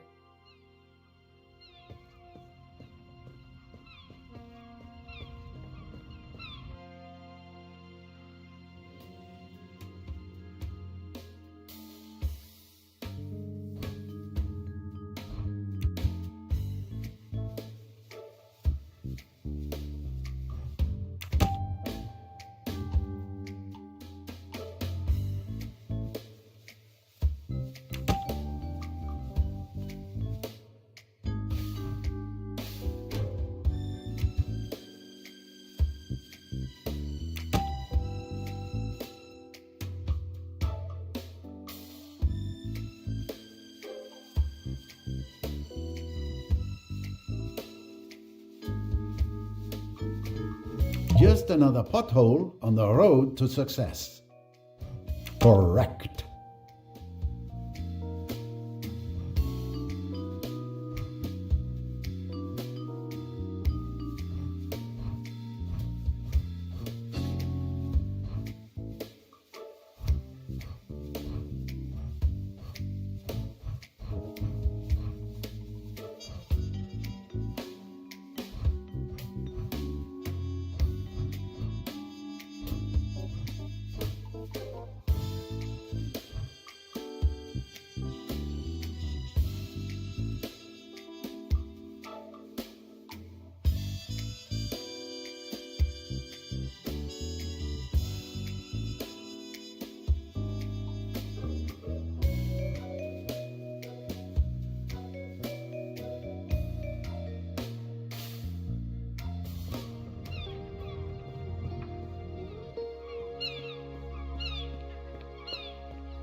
Mr. Fleetwood, I hope your detention is not too uncomfortable. Oh, couldn't be better. A real palace. I have to ask for permission like a child if I want to relieve myself. But I do get my 3 meals a day, so I suppose you could call it luxury. I imagine you had a rather quiet evening. Is this a joke? I'm completely cut off from the world, illegally detained and bored to death. Why'd you ask? I can at least relieve your boredom. What do you mean? Lynette Doyle was murdered last night. Oh, that's terrible. I expect with her looks and all that money, she managed to collect more than a few enemies. But murder? Hey, wait a minute. Light shines. I know what you're thinking, but as you can see, I'm still chained to a pipe in here, passing the time, counting the canned goods. You know, I've had time to think about what I did the other day. I was in a bad place, drunk, furious, so yes, I acted impulsively, but I swear, I had nothing to do with killing Mrs. Doyle. I'm inclined to believe you, monsieur. I'm telling the truth. I'm sorry she's dead, okay? But I'm not shedding any tears for her. I understand. What can you tell me about Lady Doyle's pearl necklace? Nothing. Why would I care what that rich kid was wearing? Why indeed?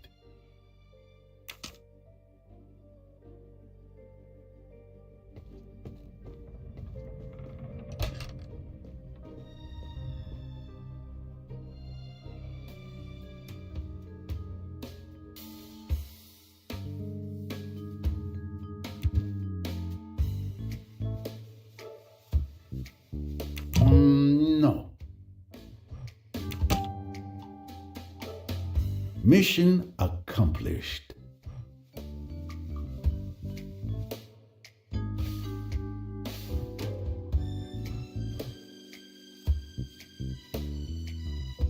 This is wrong, but I'm never far from the truth.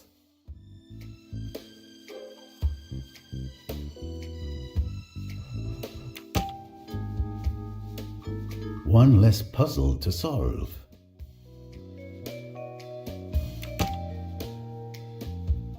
Nice one.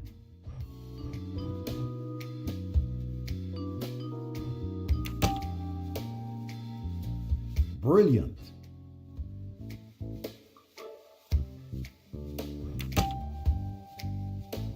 Well done, that's correct.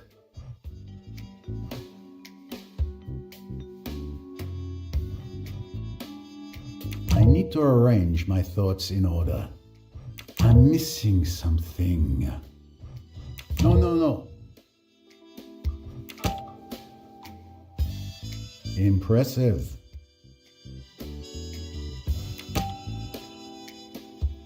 That's fair.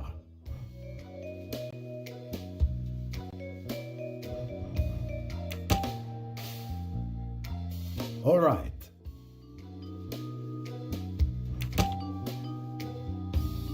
Excellent.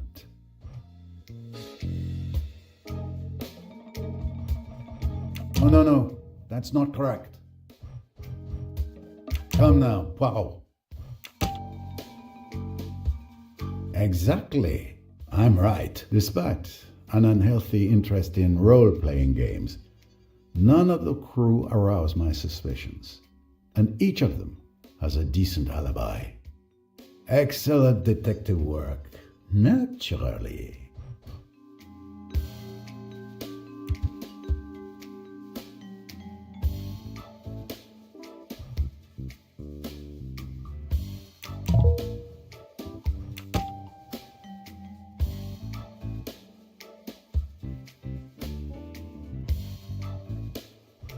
Wonderful.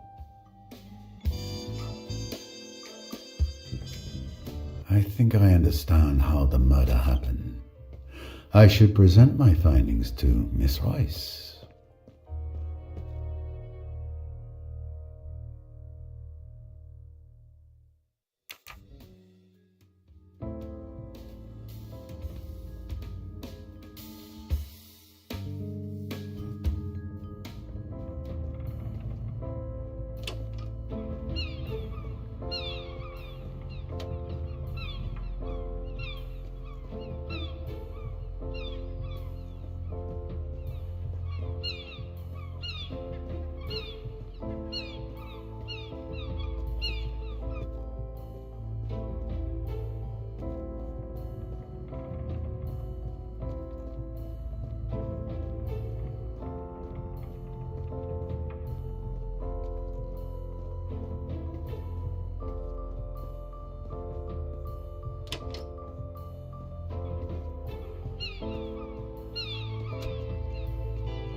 Mr. Doyle, I've managed to stabilize your wound.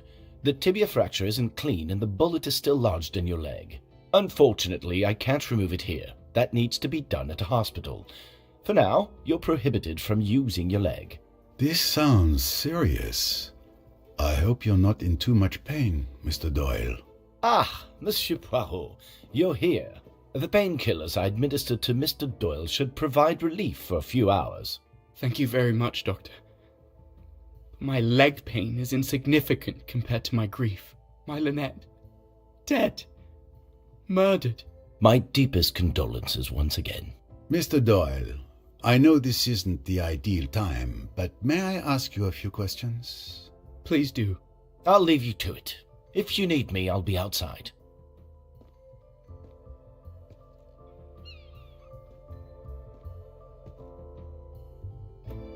How are you feeling, Monsieur Doyle? It's agony. You were badly wounded. Oh, hang my wound. I've just lost the love of my life. Can you walk me through what happened to you last night? Perhaps walk was a bad choice of words. What a night it was. I'll tell you everything I can remember, if it will help catch Lynette's killer. After you left, we continued playing bridge for a bit. Waiter, a drink, a double gin. Simon, are you playing or what? Sorry.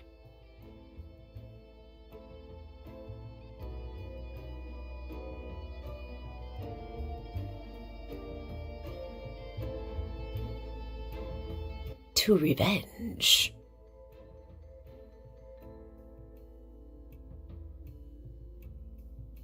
I'm tired. I'm going to bed. Are you coming, darling? I think I'll stay a bit longer. Maybe have one last quick one, read a magazine.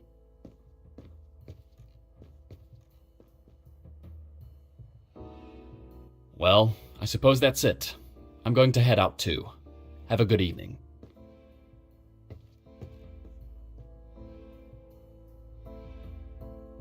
I was trying to read my magazine, but I couldn't concentrate, with Jackie doing everything to make herself the center of attention with Miss Robson.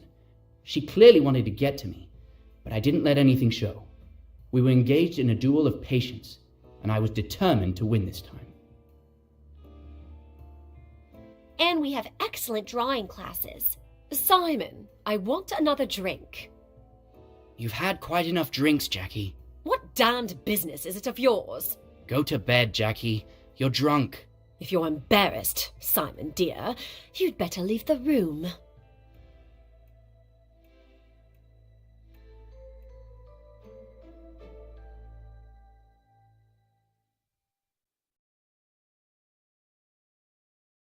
I really must. It's so late. You're not to go. You're to stay and hear what I've got to say. You're making a fool of yourself. For God's sake, go to bed.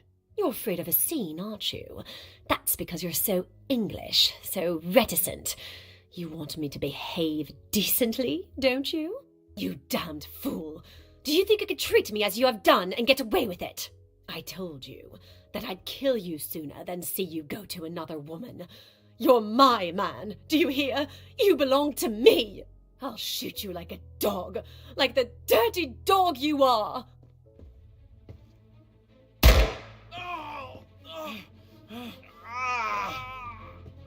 Mr. Hayashi! Mr. Hayashi! She shot him! Oh, she shot him! Oh, God. Oh, I wish I were dead. What have I done? What have I done? Hush, dear. Hush. Get her to her cabin, Hayashi. Miss Robson, get that hospital nurse of yours. Don't leave her. Make quite sure she's safe with the nurse looking after her. Then get hold of old Bessner and bring him here. For God's sake, don't let any news of this get to my wife. They left me alone in the lounge for 5 minutes or so. My leg was killing me. But all I could think of at the time was that it was I, through my deeply selfish actions, who had caused Jackie to commit such an act of hatred. I had caused her so much grief. I deserved much worse than a bullet in the leg.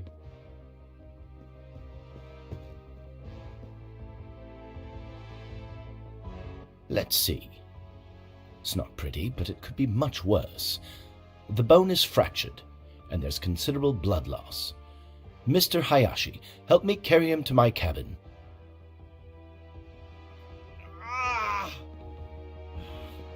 Perfect. Come and help us. You'll be more useful than Mr. Hayashi, who I see is in the process of collapsing. You're not going to let me down, are you? Don't worry. I'll do what I can.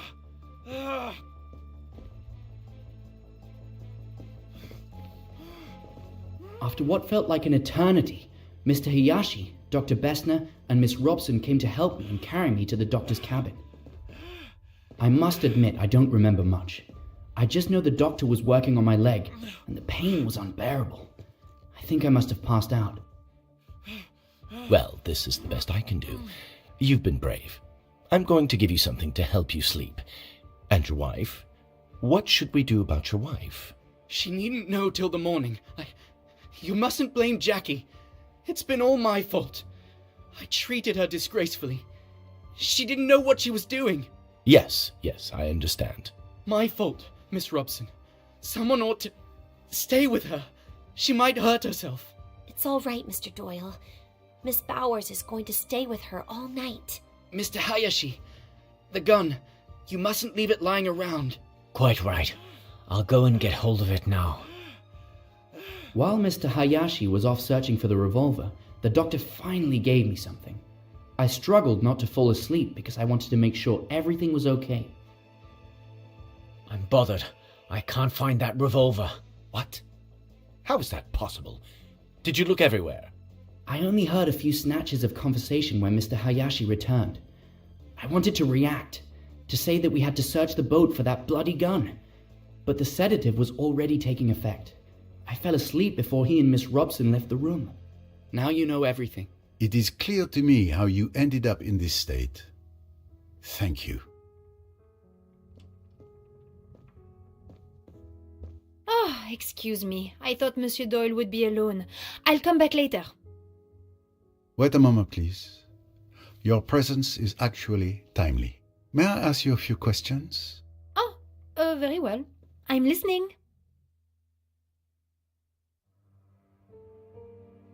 Why do you visit Mr. Doyle? I just wanted to check on him and express my sincere condolences for Madame Doyle. What happened to her is terrible, very, very terrible.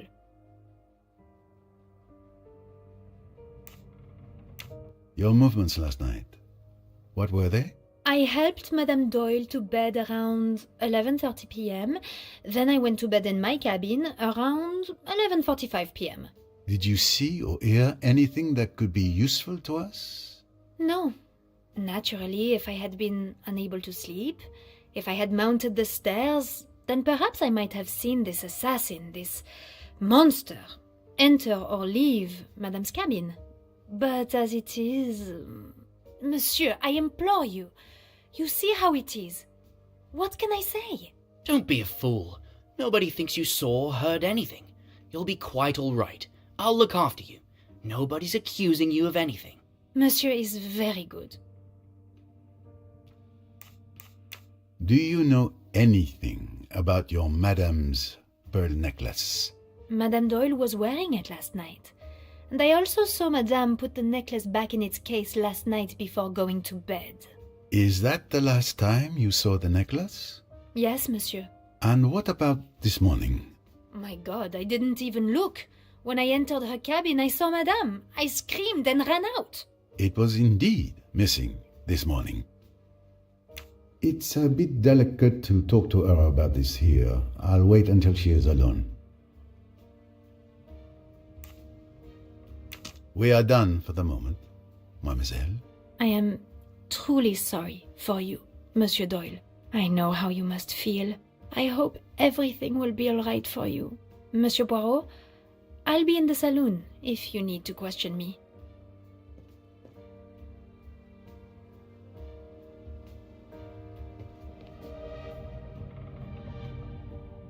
Your wife's pearl necklace has gone missing. Any idea where it might be? Gone missing? The necklace was stolen? That's why Lynette was killed? A robbery gone wrong? It is indeed a hypothesis at this stage of the investigation. Please, Poirot. Please catch the murderer. That is my intent, Monsieur Doyle. It seems you enjoy playing at the casino, Mr. Doyle. It's a pleasant vice, nothing more. But alas, you don't seem to win much, judging by the few chips found in your cabin. Well, what can I say? There's always tomorrow. To tell you the truth, I locked my low-value chips in that box to ward off bad luck. It was a friend who's a fortune teller who advised me to do that. I didn't know you were superstitious. I'm not really, but it doesn't hurt to try.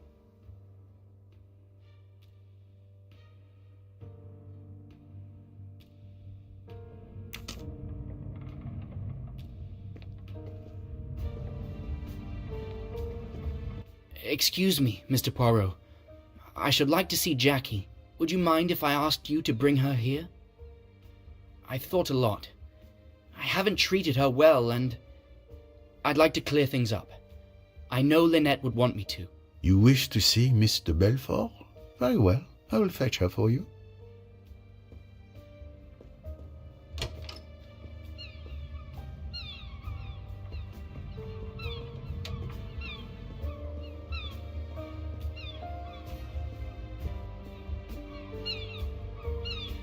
The night. It does not seem to offer much peace for you. Yes, I've had more pleasant holidays, actually. What happened to you last night, Dr. Bessner? It all started when Mr. Hayashi woke me up in the middle of the night. I was asleep when I heard someone knocking on my door. I got up quickly, wondering what they could possibly want with me at this late hour. Dr. Bessner! Who's that? Stop making such a racket. It's Doyle. He's been shot. Mr. Belfort shot him. He's in the salon. Can you come? Let's see. It's not pretty, but it could be much worse. The bone is fractured, and there's considerable blood loss. Mr. Hayashi, help me carry him to my cabin.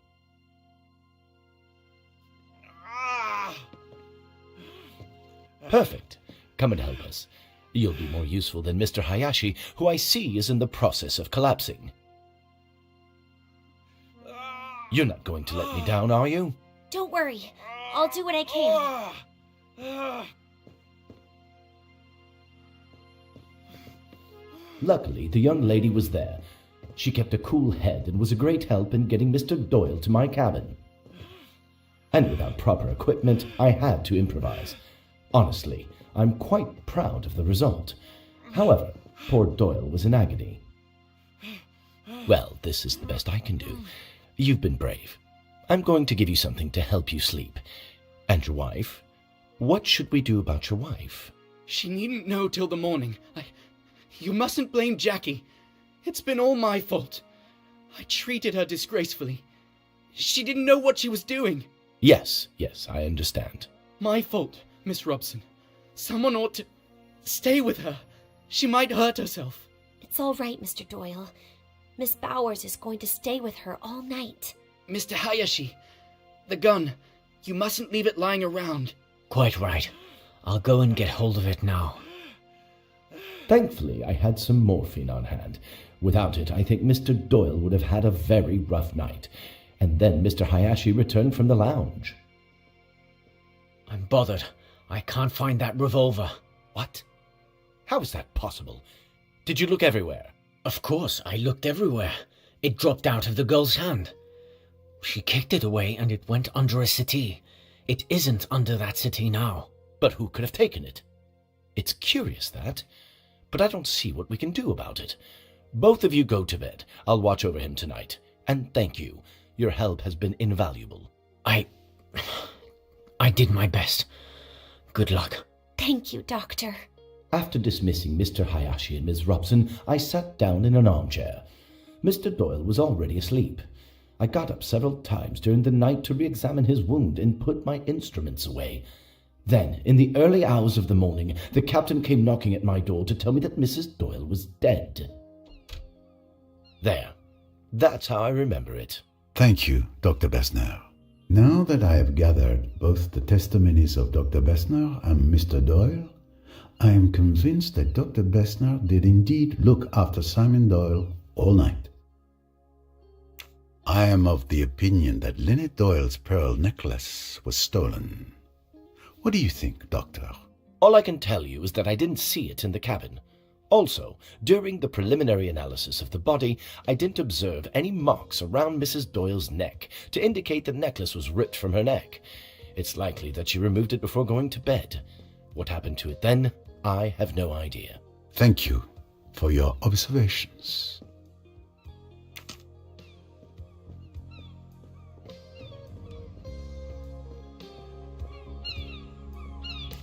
Would you like to come with me, miss?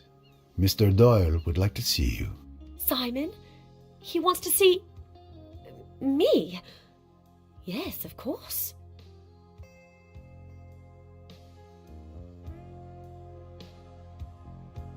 Hello, Jackie. It's kind of you to come. Simon, I didn't kill Lynette. You know I didn't. I was out of my mind last night. Oh, can you ever forgive me? Of course, it's all right. I thought you might be worried. Worried? A little? Oh, Simon!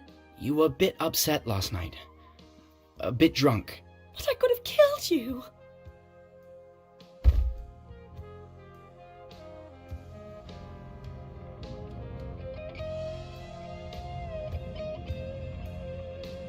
Simon, I'm so sorry.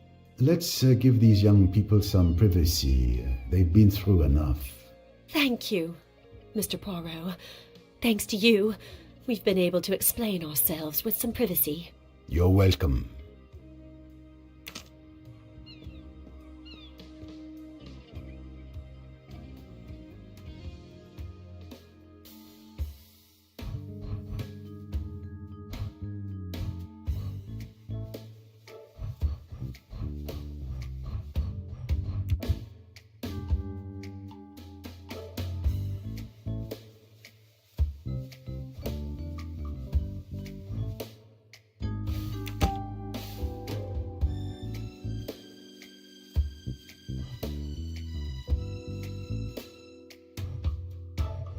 Score 1 for the forces of good.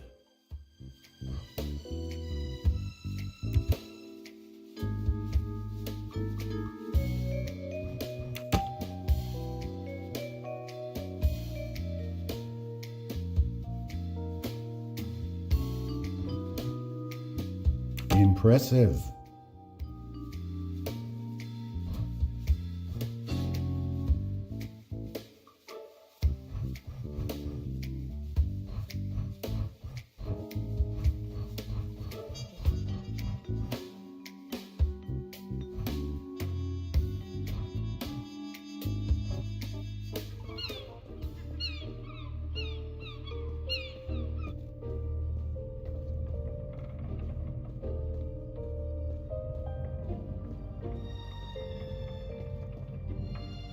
We have made progress in our investigation, but a significant problem remains.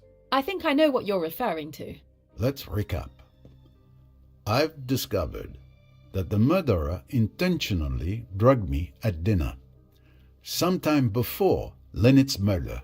We can already draw a first conclusion from this. The crime was premeditated. It couldn't have been improvised. Exactly. The revolver that was used to kill Lynette Doyle is a key piece of evidence. Agreed.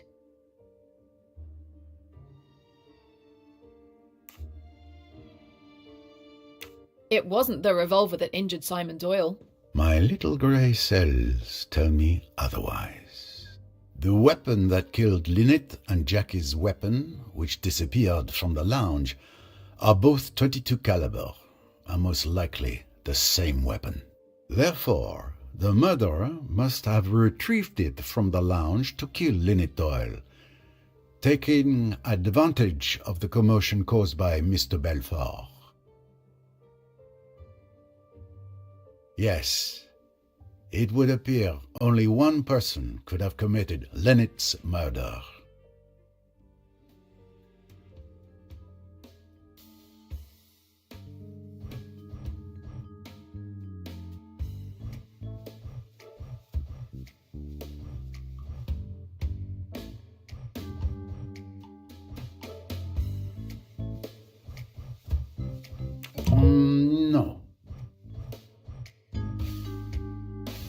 don't think so.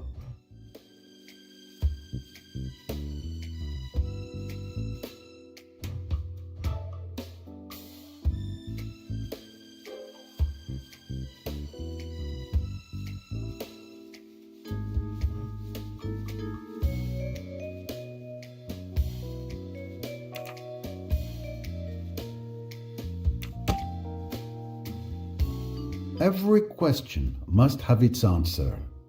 And it would seem that only Miss de Belfort could anticipate that the revolver would be there last night, available to kill Mrs. Doyle since she threw it down there, knowing that thanks to the excitement, a convenient weapon would end up by chance in the lounge, ready to be used again. So if I follow your reasoning, Mr. Belfour should be the murderer. So it would seem. What do you think? Do you believe she killed Mrs. Doyle? Everything we've just said certainly accuses her. But there's a problem. That's exactly right. We have other evidence that exonerates Jackie. Yes, you're right. She simply was never alone all evening. Yes. If we trace the sequence of events.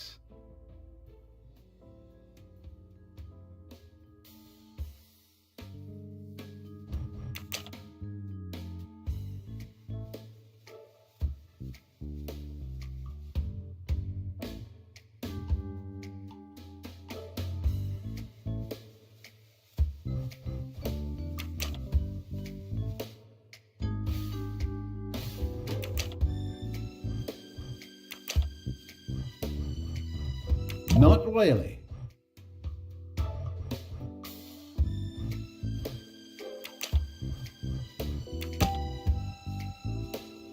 A good answer, of course.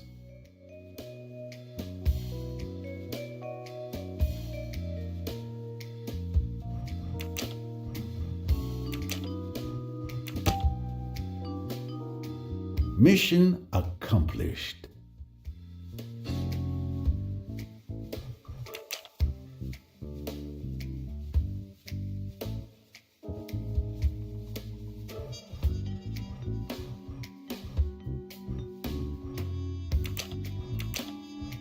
I don't think so.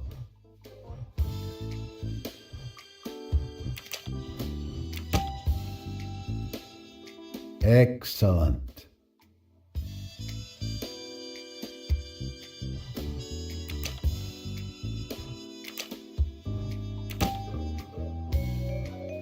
Of course.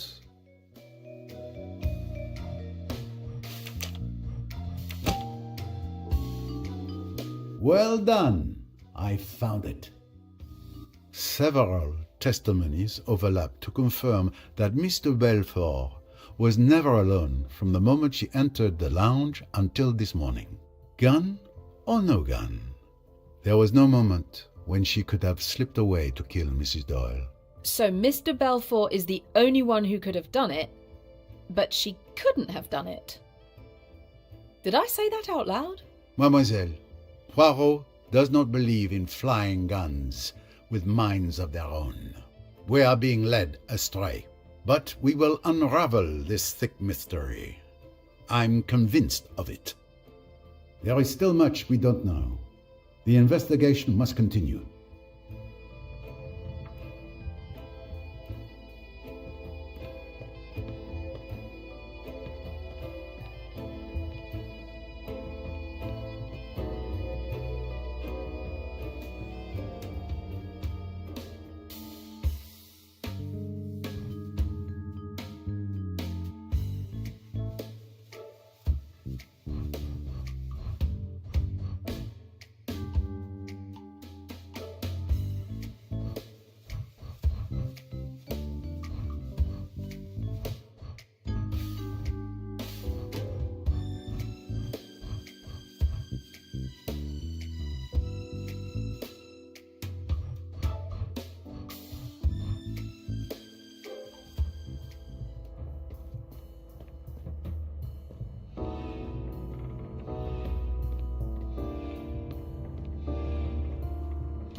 You are hiding a peculiar photograph in your sewing machine.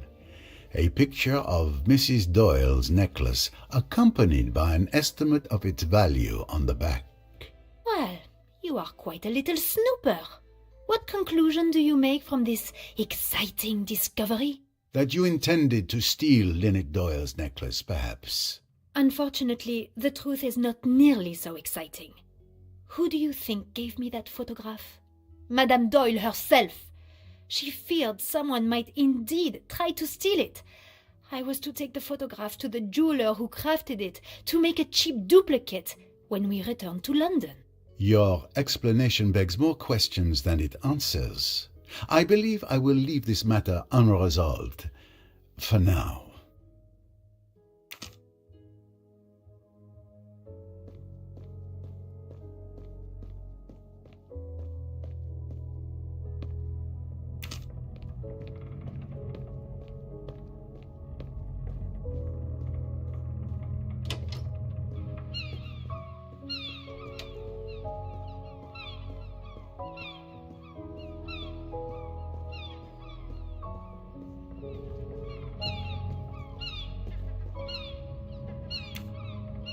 I should bring Miss Royce up to date on what I have discovered.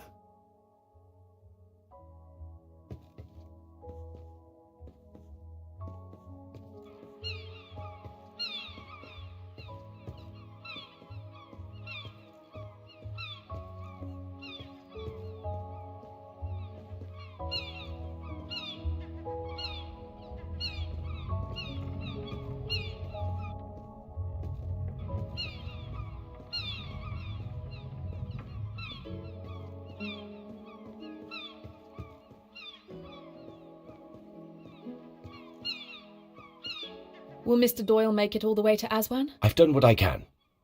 But you have to be quick. He's in a pretty bad state.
How have you been since Mallorca? I thought I recognized you.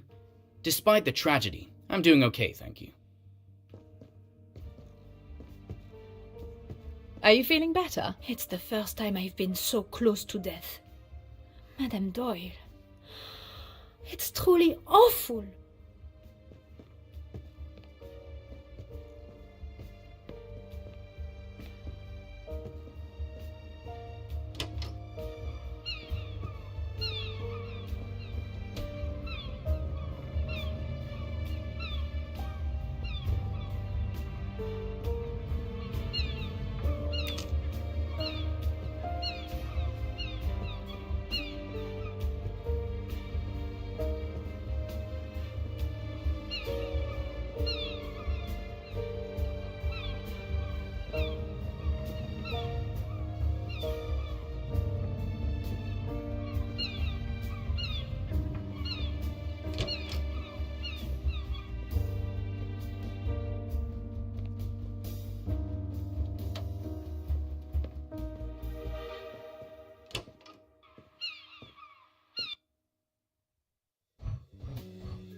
Miss Royce, I was looking for you.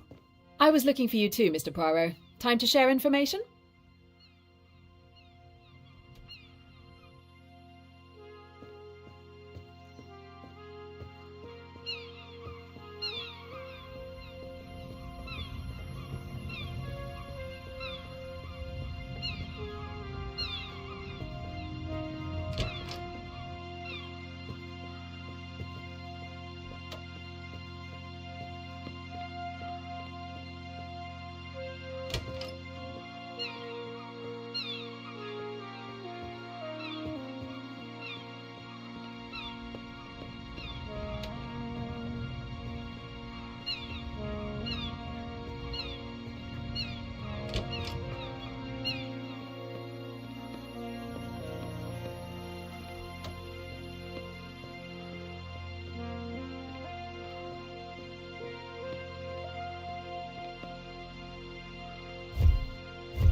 As I've been told, Mr. Belfort's revolver is no longer under the armchair.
We retrieved bottles of alcohol from the spot where you threw the bag. Are you still sure you don't want to amend your statement? Oh, really? And if it had been a tire, would that have been mine too? I'm not responsible for everything people throw into the Nile. What can you tell me about last night? My mother and I went to bed around 11 o'clock. Rats! There I am again, securely tied to her apron. I didn't hear anything except some commotion near Dr. Bessner's cabin. It was stifling in our cabin. I couldn't sleep. Around 1 a.m., I went out on deck for some fresh air. I didn't stay long. I went back to sleep afterwards. I had no idea what had happened until this morning.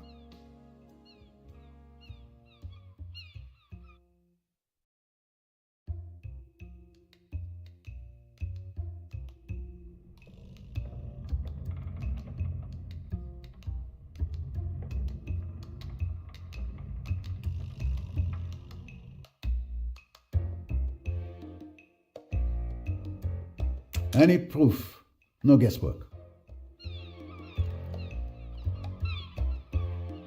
Please, I know what you've done. What do you mean?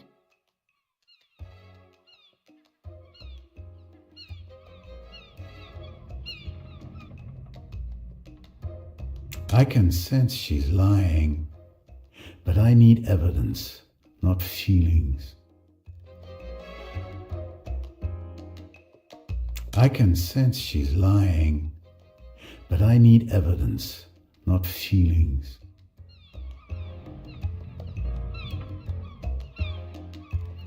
That does not prove she's lying.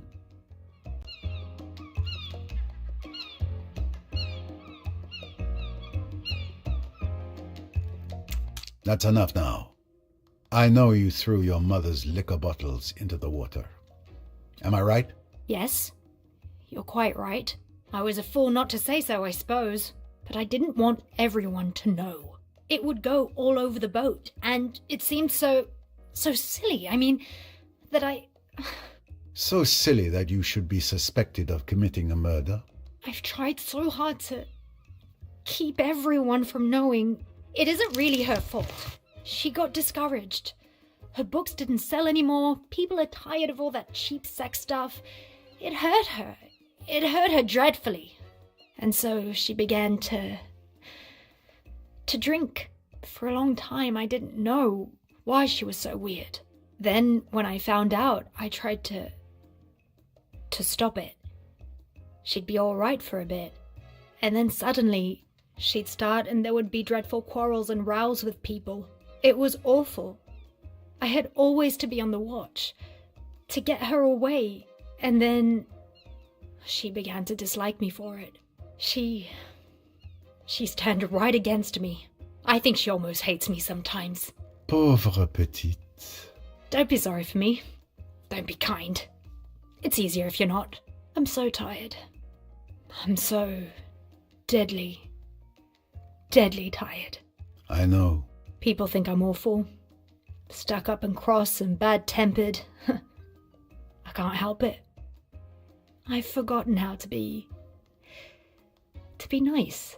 You have carried your burden by yourself too long. It's a relief to talk about it. You've always been kind to me, Mr. Poirot. I'm afraid I've been rude to you often. Are you going to tell everyone? No, it is not necessary. Just tell me what I want to know. Now tell me, mademoiselle. Miss Van Schuler saw you. Did you see her? She says that she looked out of the door of her cabin. I don't think I should have seen her. I just looked along the deck and then out to the river. Did you see anyone at all when you looked down the deck? No. I saw nobody. I thought the splash heard by several witnesses was the murderer disposing of the revolver. But it was only Rosalie Otterborn throwing away evidence of her mother's alcoholism. It explains one mystery, but it is doubtful it helps identify the murderer.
Certain pieces of the puzzle are now in place.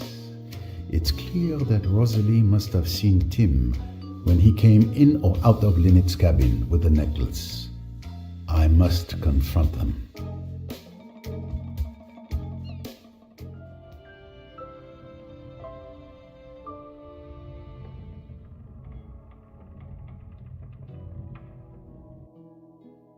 Thank you all for coming. Anything I can do? In a sense, perhaps, what I really require is for you to listen. Certainly. I'm the world's best listener. Can be relied on to say ooh at the right moments. That is very satisfactory. Ooh would be very expressive. Eh bien, let us begin. We found Lynette Doyle's real pearl necklace in your cabin. There's no doubt.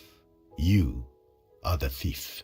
I suspected you had found the necklace, seeing as you allowed everyone to return to their cabins. Let me continue. During my investigation with Mrs. Leach, the victim's bracelet was also stolen and replaced with a fake. You were one of my 3 suspects. So given the circumstances and the identical MO, it had to be you who stole Mrs. Leach's bracelet. But that's not all. You have an accomplice, your cousin, Joanna Southwood. She identifies the jewelry to be stolen at social events, has a fake made, and sends it to you in a hollow book, which is never suspected by customs. Your cousin was a good friend of Lynette Doyle, so it was easy for her to identify and perhaps even borrow the famous pearl necklace, so it could be duplicated. You are the one who handles swapping the real for the fake jewelry. Your plan was perfect because you could prove you didn't know the victim or the existence of the jewelry. You win. It's been a good game, but it's over at last. There's nothing for it now, I suppose, but to take my medicine. Do you realize that you were seen last night? Seen? Yes. On the night that Lynette Doyle died, Miss Rosalie Otterborn saw you leaving Mrs. Doyle's cabin just after 1 in the morning. Rosalie, you saw me? But she didn't say anything. It was my little grey cells that deduced it. Why wouldn't you say you had seen me last night? I thought they might suspect you. I couldn't believe that you'd kill anyone. No, I'm not the strong stuff murderers are made of. I'm only a miserable sneak thief. Don't say that. But why did you do it? You, who has everything. Oh, I don't know. Boredom, laziness, the fun of the thing. A much more exciting way of earning a living than just sitting at a miserable desk all day translating texts. Rosalie, would you... You know what I mean? Would you always despise me and throw it in my teeth? Well, there are things you could throw in my teeth, too. Rosalie, darling. That's very sweet. But there is a very good case against you, Mr. Allerton. I wanted you to realize that. It wasn't I who killed her, I swear! I've been in the most awful stew. To have chosen that night of all others... God, it's been awful. If there's something that could help your case, now's the time to say it. It might be insignificant, but when you asked if I heard anything, I lied. I did hear a splash. Yes, we already know. Rosalie was responsible for that noise at 1:10 a.m. No, it was much earlier. At 12:26 a.m. I was waiting in my cabin for the right moment to move, and I checked the time, and it was toward the bow, no doubt. What? But that changes everything. Not now. Sir, come quickly. There's been another death. The saloon. But no. It cannot be. Jane, come with me. You two stay here. I still have questions.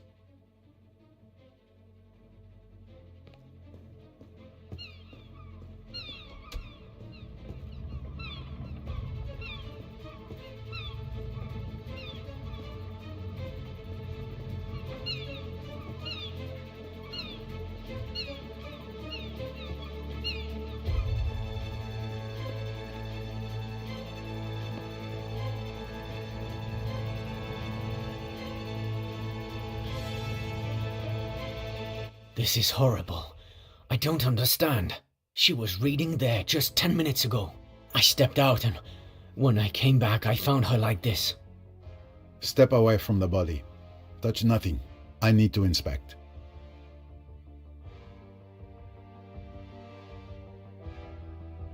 A thin weapon, very sharp, has slit the throat. Possibly a scalpel. A torn piece of a $100 note in her hand.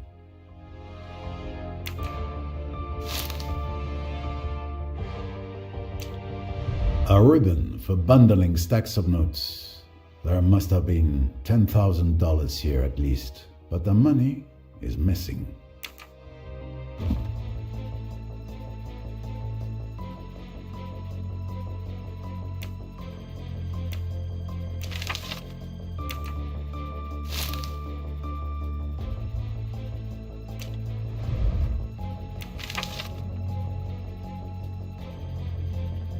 A telegram used as a bookmark.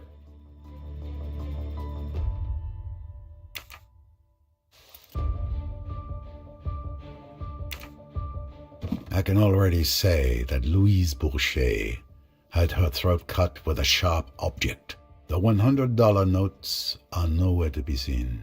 And this telegram with a coded message: potato, dress, cradle, 32, beetroot. Potato.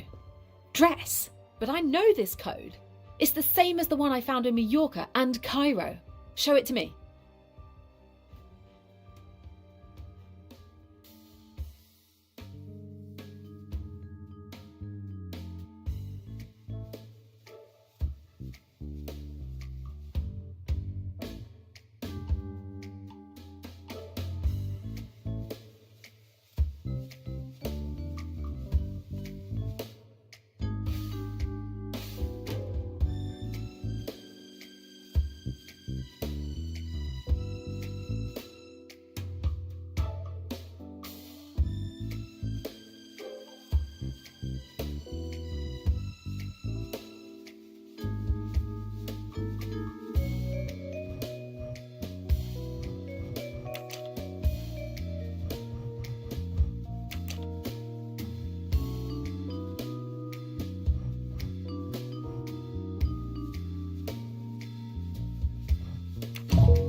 Here is the message. A prisoner escaped from Cairo on February 21st. Cairo has been busted. Cancel the transaction at Abu Simbel on February 22nd. Return to Cairo via Karnak, then to New York. Attention, surveillance should be increased. Should we send men? The prisoner is me, and the package is crates of smuggled weapons. So this telegram was clearly intended for the killer I'm looking for. Louise Bourget could be Emmy's killer. No, I understand how you could come to that conclusion. But this telegram was not intended for Louise Bourget. It was for someone else.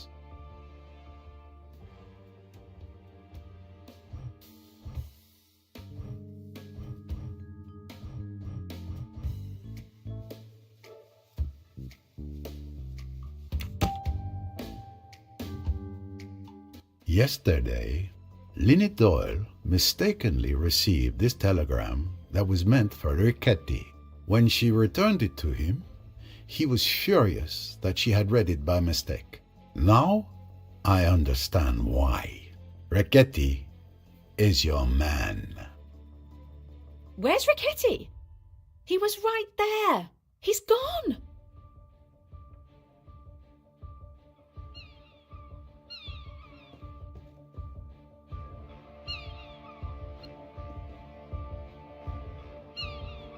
I'm sorry, Mr. Poirot.